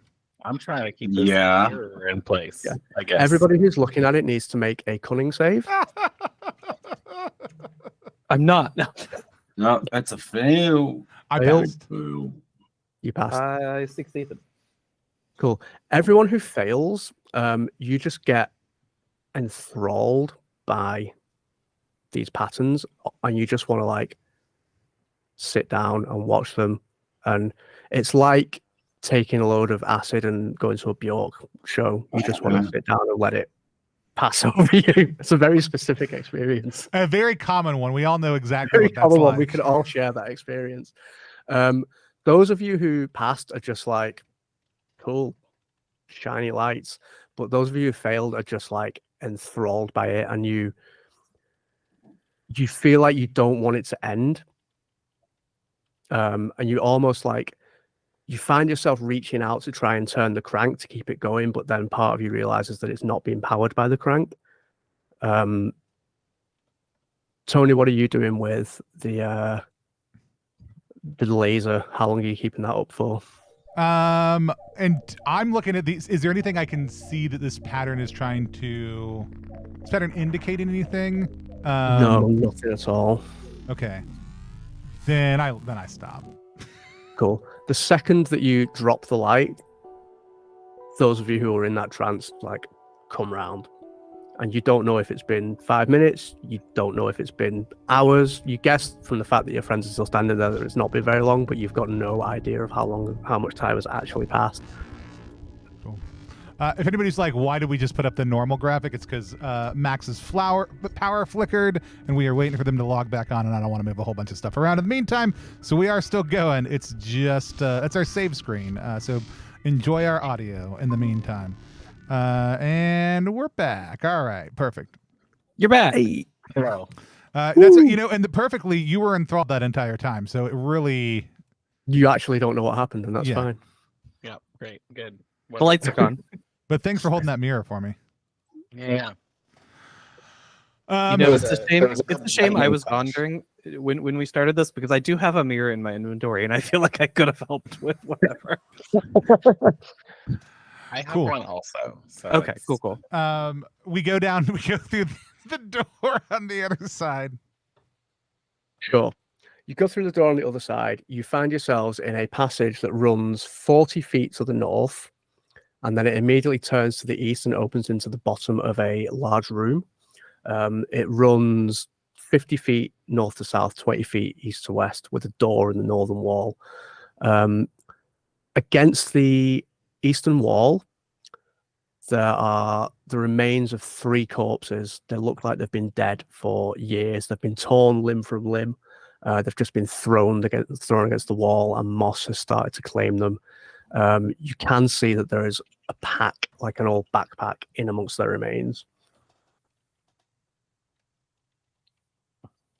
Well, we should pick it up just in case we need to also return it to the vault. Yeah, you pick it up. It's got stuff in it. You can feel from the weight of through it. As in, there are things inside of it, or it has stuff, in it. Yeah, it's a British backpack.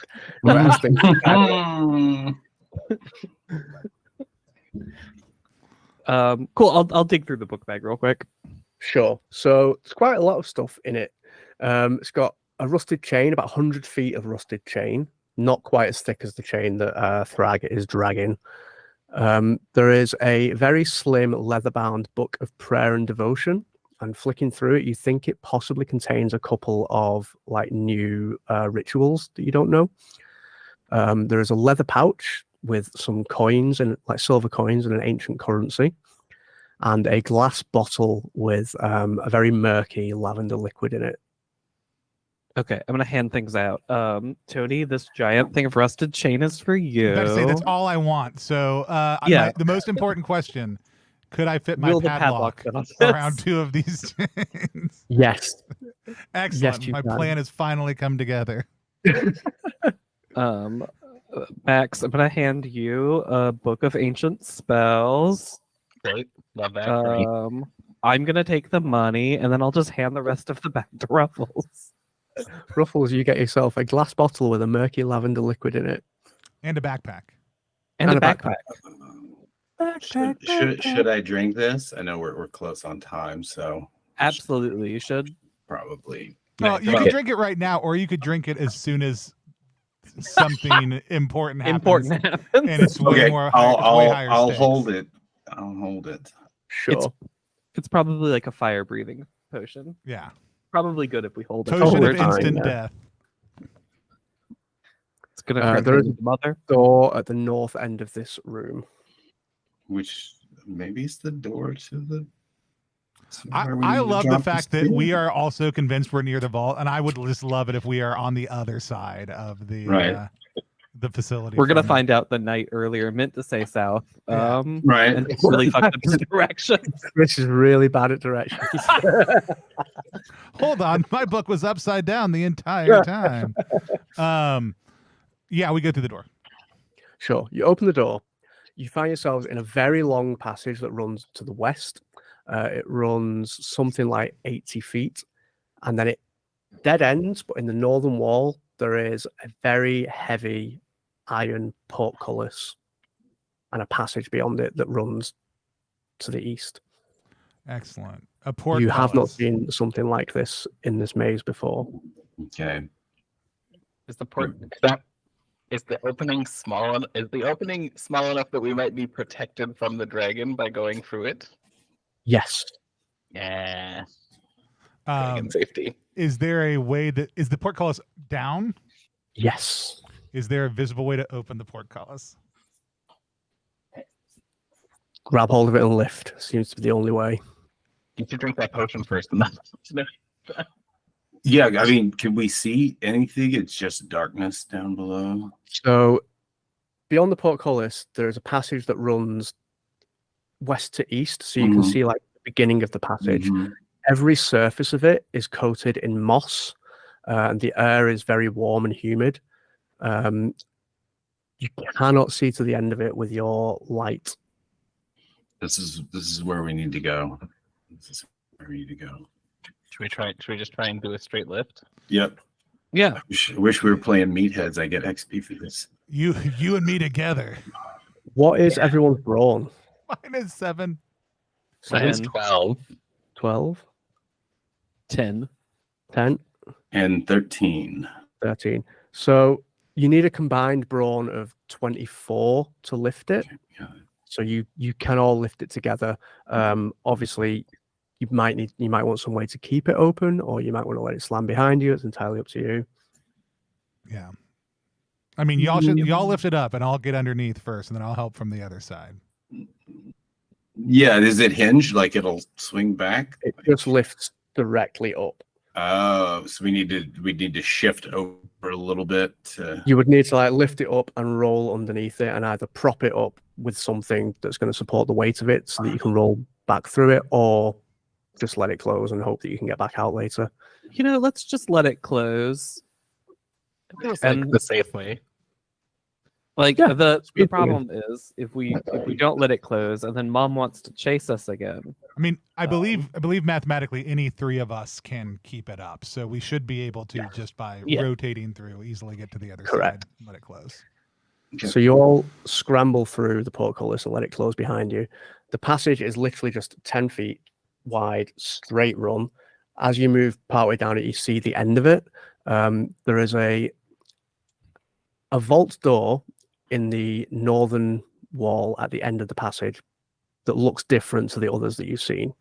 There's an iron ledge sticking out of the wall below the door. So where the bottom of the doors were 4 feet above the ground, this ledge is 3 feet above the ground. It's sort of like a step up to the passage to the door. The door itself has little yellow balls of fungus sprouting from clumps of dark green moss that cover the surface of the door. You should eat them. Somebody should eat some fungus. Does this what does this fungus look like compared to the other fungus we found so far? Different. Oh yeah, I'll eat it. Yellow rather than white. If it's yellow, eat that fellow, as I believe what the That's the rhyme. saying I the know. old mushroom rhyme goes. You would Yeah. have to step up onto that ledge to get to the door to be able to get the fungus. Can I mean, that seems like a get it thing with you. my spear? Yeah, but see, that seems like a thing the GM says, but then we don't do.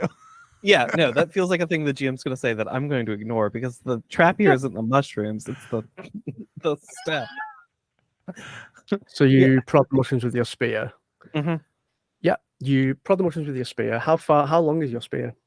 I don't know. You gave it to me.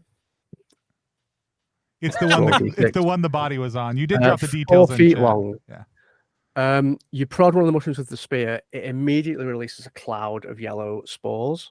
But you are far enough away that they don't like get on you, and they just kind of drift to the ground.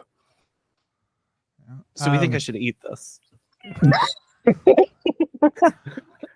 I'm pick up a handful of moss and toss it onto the iron step.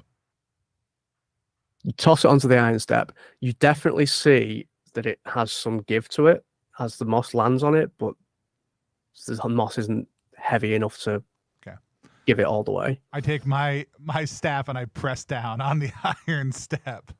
Sure. You press down on the iron step. You hear a audible click, but nothing else happens. Cool. It sounds fine. I'll climb up on it. Sure. You climb up on it. I would like to attempt to open the vault door. Sure. The vault door just opens. You do release more spores from the mushrooms. Can you make a brawn saving throw for me, please? Yeah, is this verse poison by any chance? Yes. Hey, I get a +2 attribute on saving throws versus poison. Nice. And with that, I will be successful. Nice. So you take a big lungful of this shit before you realize what's happening, but you shake off whatever effect it has, and the door swings open into another corridor that runs the opposite direction, the same length. I was convinced this was the wall you all. Chris has done a really good job of writing a lot of things we think are going to be the vault into this adventure. Yeah. I mean, we Chris, keep It is going. the vaults. Chris, this door is different. Like, this is obviously the one we've done. There's 2 giant doors. Obviously, there's 2 vaults. Let's just keep on going. Yep. Let me tell you about this other passage before you step into it. Okay. From east to west, where the floor has previously been uniform iron panels, 5 feet by 5 feet, the floor here is divided into 25 panels that are 2 feet wide with visible seams between them. And at the far end of the door, on the northern wall, but on the western side, there is another vault door. Okay, this feels like somewhere we need a 10-foot pole. Yeah, I was say it's 10-foot pole time. Here we go. Tap, tap, tapping. Sure. So do you all come into the room, I guess? I think we rotate Jared to the tapping spot in the open doorway. Sure. So you start tapping the floor. You immediately discover that some of the panels give, like their pressure plates. And when they give, they go all the way down, and like basically blades from the panels either side scissor out at ankle height. But with your 10-foot pole, you can figure out which ones they are and you can traverse them. As you step into the room, you step off that pressure plate and it clicks back up, and the whole floor of the passageway that you just were in just falls out. Well, but we're you not can going make back that way, so it's fine. Good thing we're never going back. but with your 10-foot pole, you can make your way safely up this corridor to the next vault door, which you can see now is coated in thick black grease. We should slide on it. Yeah, you should slide on it. Slide. I'm gonna have my transporter moment. Is it just greasy? I'm gonna roll a rock. I'm gonna just like skip a rock across the oil. Hey, can I see your candle? I just want to try something. I feel like lighting the entire floor on fire is bad news. That's fair. But if you want to, yeah, you can. Whatever. I don't care. We have all the time in the world. We could catch the floor on fire and then just wait for it to end, right? Sure. I don't actually think It's Okay. just the door, Let's not the floor. yeah. Let's just safely get over to that vault door. Cool. Yeah. So you make your way to the vault door. Big door covered in grease. this is it. This has got to be it. Let's do it. Open it. Open it. Are you Open just it, like drag. grabbing hold of it and opening it? It's a greasy door. We didn't light the grease on fire. Sure, we open it.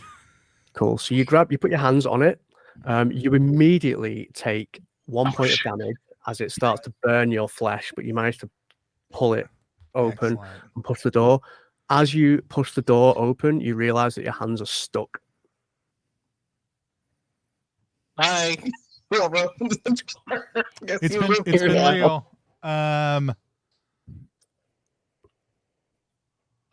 I cast.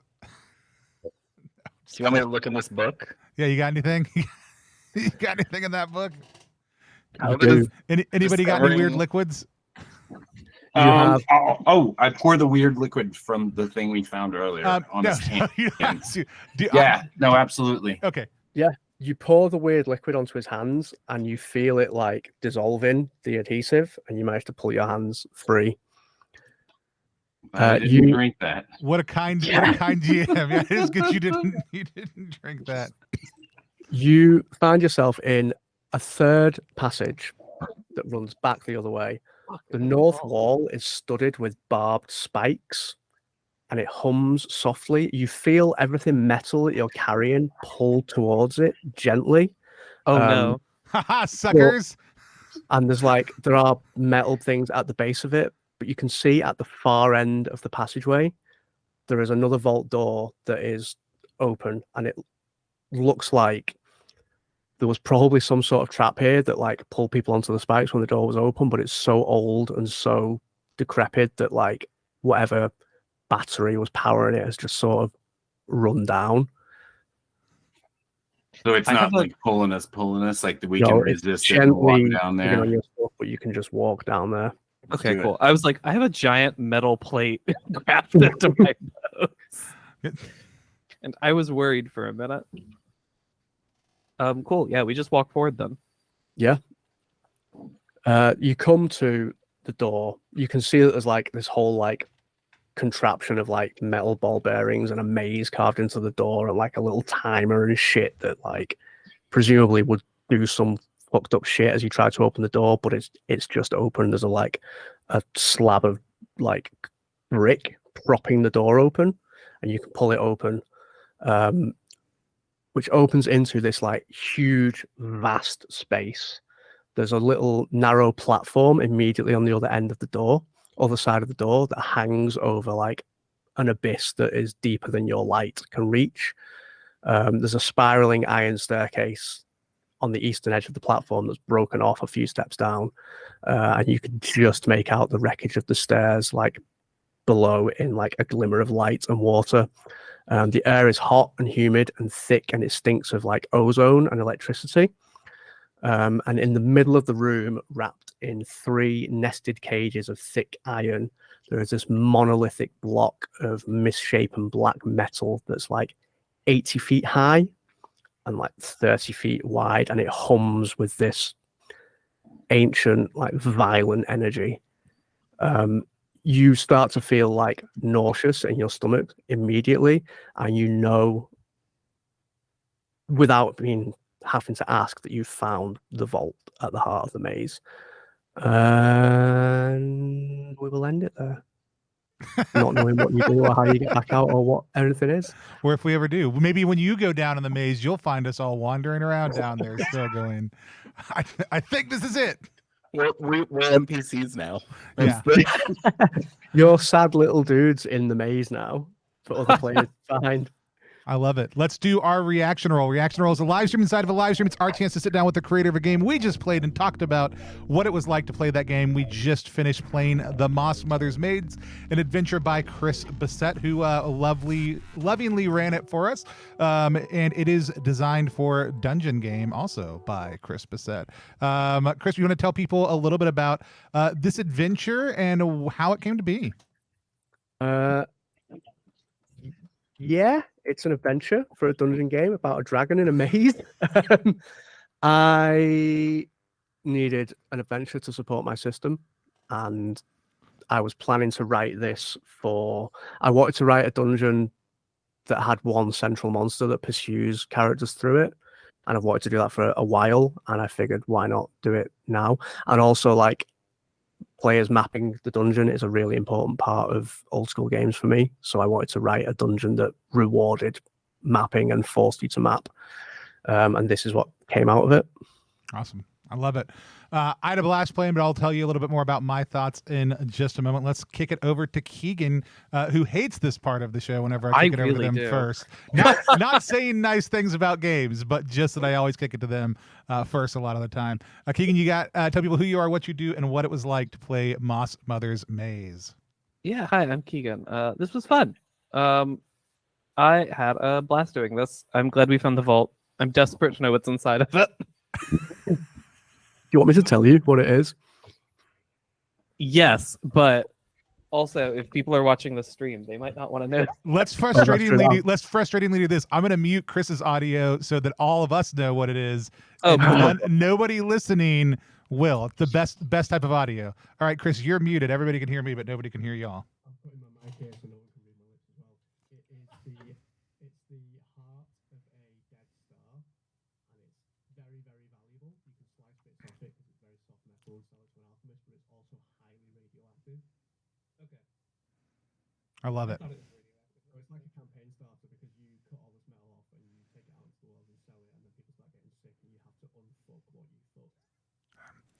That was great. I'm so excited you also moved your mic in front of your mouth. Everybody can hear y'all again. Go get the adventure, y'all. It's a good answer.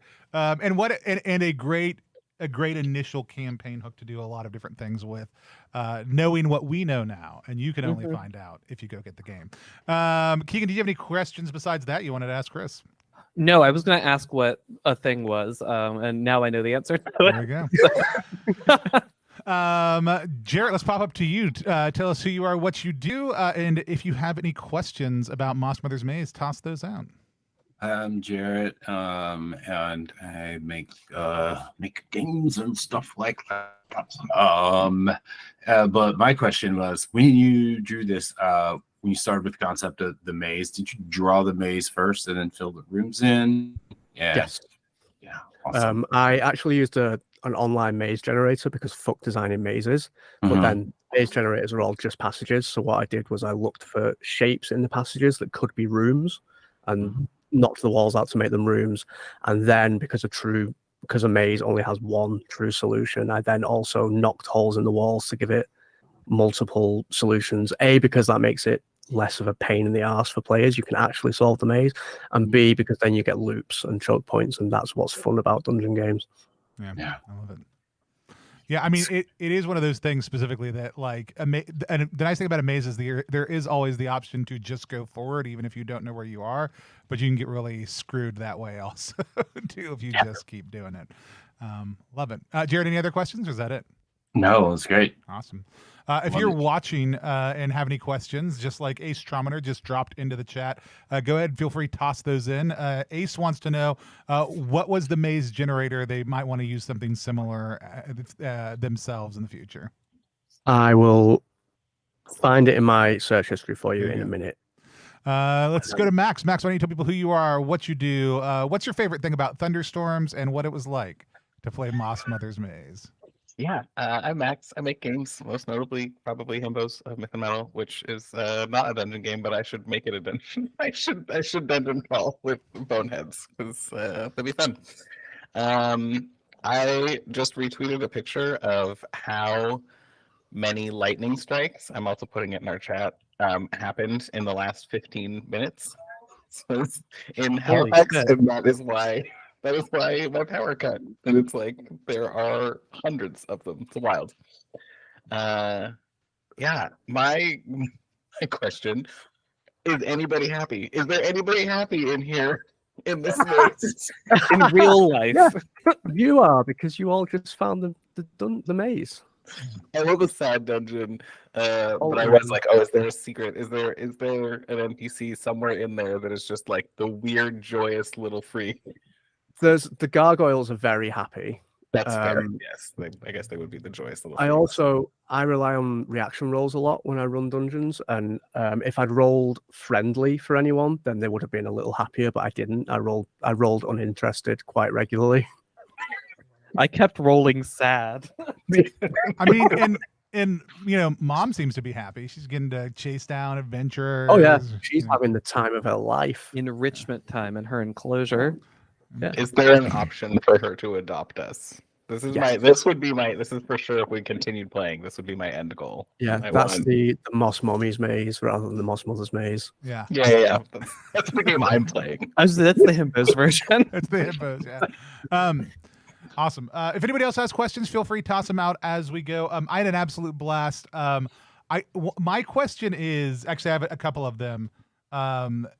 The opening map does some that I'm going to pop back up on the screen. There's a really interesting facet to it that I am curious about, whether it was an intentional design choice or not. And that is you're doing, for one thing, it immediately reminded me of your past tweets and our conversations about like dungeon and city graffiti in games, like because you went ahead and incorporated, here are very specific things. What that does is it draws your eyes to something and makes players immediately start choosing from the things that they can see.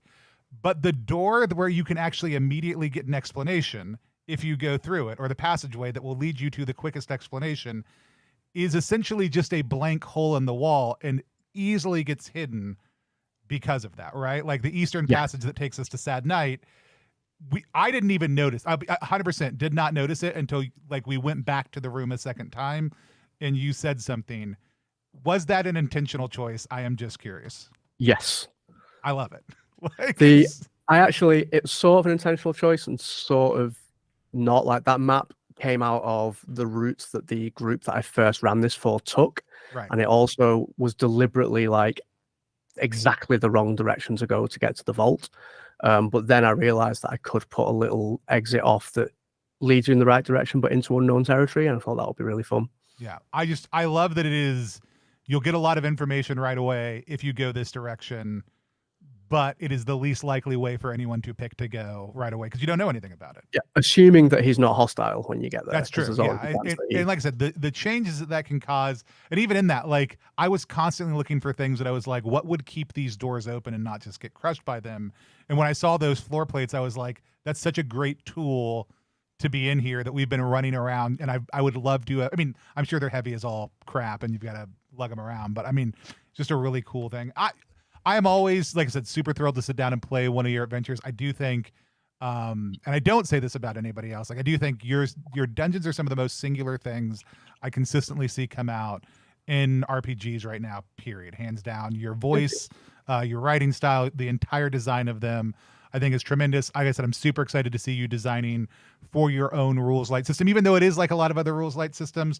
But I also did love a lot of the little pieces, not just from the maze, but from the system itself, getting to throw some of those levers, playing the magic user, getting to push things that way, having the experience of like dying and being like, oh shit, well my character's going to die because they've got 1 HP, and then remembering, oh shit, well I actually don't have to worry about that right now. That's my favorite part of the game, genuinely. Yeah, and because like when you get near 0, you're just ready for something to bad to happen.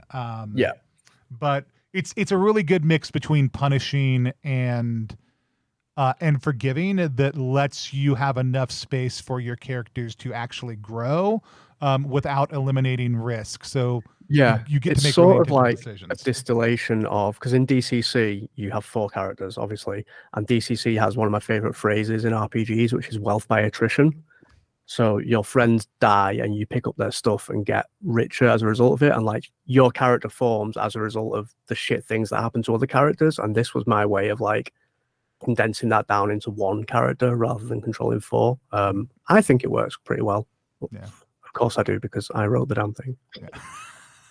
But I love the scars mechanic. I commented live about how I also love the magic system, the ability to inverse things, the ability to push that, the options that it opens up by having the different words be able to be inversed is super enjoyable. And I don't, even in rules light systems, I don't know that I've seen the double magic plus the ability to pick how you are inversing things to this point. You may have stolen it from somewhere, but I can't think of another system I've seen it in. Jared, has anything popped to mind for you where you get 2 words and can choose which ones you inverse or don't? For magic systems, yeah. I mean, I'd let a player do that if they did, but I don't know off the top of my head if I've seen it. I didn't even look at the magic because I wasn't playing a magic user this time. I was playing the net person, and that's what's important. You were playing the net person. The game does have wizard cocaine in it, though. You'll be happy to know. Oh, good. You can't have wizards without the drugs. Also, the form factor, the 5x8 on that, neat, nice one. I'm glad you like it. Yeah. It fits in your back pocket, which is really nice. Yeah. I know this is. I would love you to talk a little bit also too. Like you did some really great things with this release as the first adventure for your game. Can you talk a little bit about some of the pamphlets and some of the other pieces that if people get this, they get? Because there's a lot of form factor and quality of life things you've done here. There's a lot of shit in this adventure. Thankfully, I have them right next to me. You get loads of stuff with it. I grew up in the 90s. I started playing D&D with 2nd edition when TSR were actively trying to bankrupt themselves, and that meant box sets filled with handouts and shit. So in my head, that's what adventures look like. But I talk a lot on Twitter, etc., about how we onboard new players, not just people who are new to RPGs, but in terms of OSR games, people who are new to this style of play, because dungeon crawling isn't something that people do in like 5e, Pathfinder, etc., not in this at this level of granularity, and it can be hard for people to know how to run a game with like reaction rolls and like not having a rule for everything. So the books come with 2 little pamphlets. So you want to run a dungeon game, and so you want to explore a dungeon, and they are guides for people who are used to fantasy role-playing games but maybe haven't played OSR games, about like principles, how to run things, how to make rulings, and just generally being like, you can't fuck this up, you've got this, you're going to be fine. Here's some ideas. Also comes with handouts, a GM version of the map, so you don't have to keep flicking through the book to look at it, and one for a door that you didn't get to see because I sort of skipped over it a little bit right at the end. And it also comes with a handout of the map that you found on the dungeon wall. And I actually was using the map to track the position of the dragon in the maze as it was chasing you. So it turns out that was really useful. So well done, past me. Because you asked about the encounters earlier. There is an encounter table of normal encounters, and the dragon is on it. But if you take the spear, the dragon knows where the spear is and wants it back, and so you stop rolling for encounters, and the dragon chases you through the dungeon. And the way that works is there are 24 rooms in the dungeon. You roll a d20 to figure out what room the dragon is in at that point, and then every turn the dragon navigates the maze and moves one room closer to you until it catches you. And you, for the purposes of gameplay, got really unlucky, but for the purposes of the stream, got really lucky in that the dragon was like 2 rooms away from you when you picked up the spear. It was quite nice, actually, because it meant I got to show off the dragon a little bit. Real Meat Castle in the chat says, I'm only 3 hours and 40 minutes late, but I'm here. Excited to go back and watch this. Meat, glad you're joining us. Well, that's all for today's stream. Really excited. Again, as always, always love having Chris on, period. Was really glad. This is the first time you were in a stream online. Also, just like you did a great job. It was super enjoyable. Like you did a phenomenal, you did phenomenally doing it. And there is a lot of like backtracking on the adventure. And it's really great to see people get excited and surprised by their own tools in the way that you just mentioned as well. Like being like, this map is really helpful. Good job. Good job. It's actually worked as intended. So with that said, we've never figured out a good way to end these streams. At this point, we're not interested in trying. We're just all gonna wave at the camera until I take us offline because I got to dash to go see Barbie. Bye, everybody. Wait, here we go. Transition. All right, we're good. Except for I'm still talking. Everybody can hear us.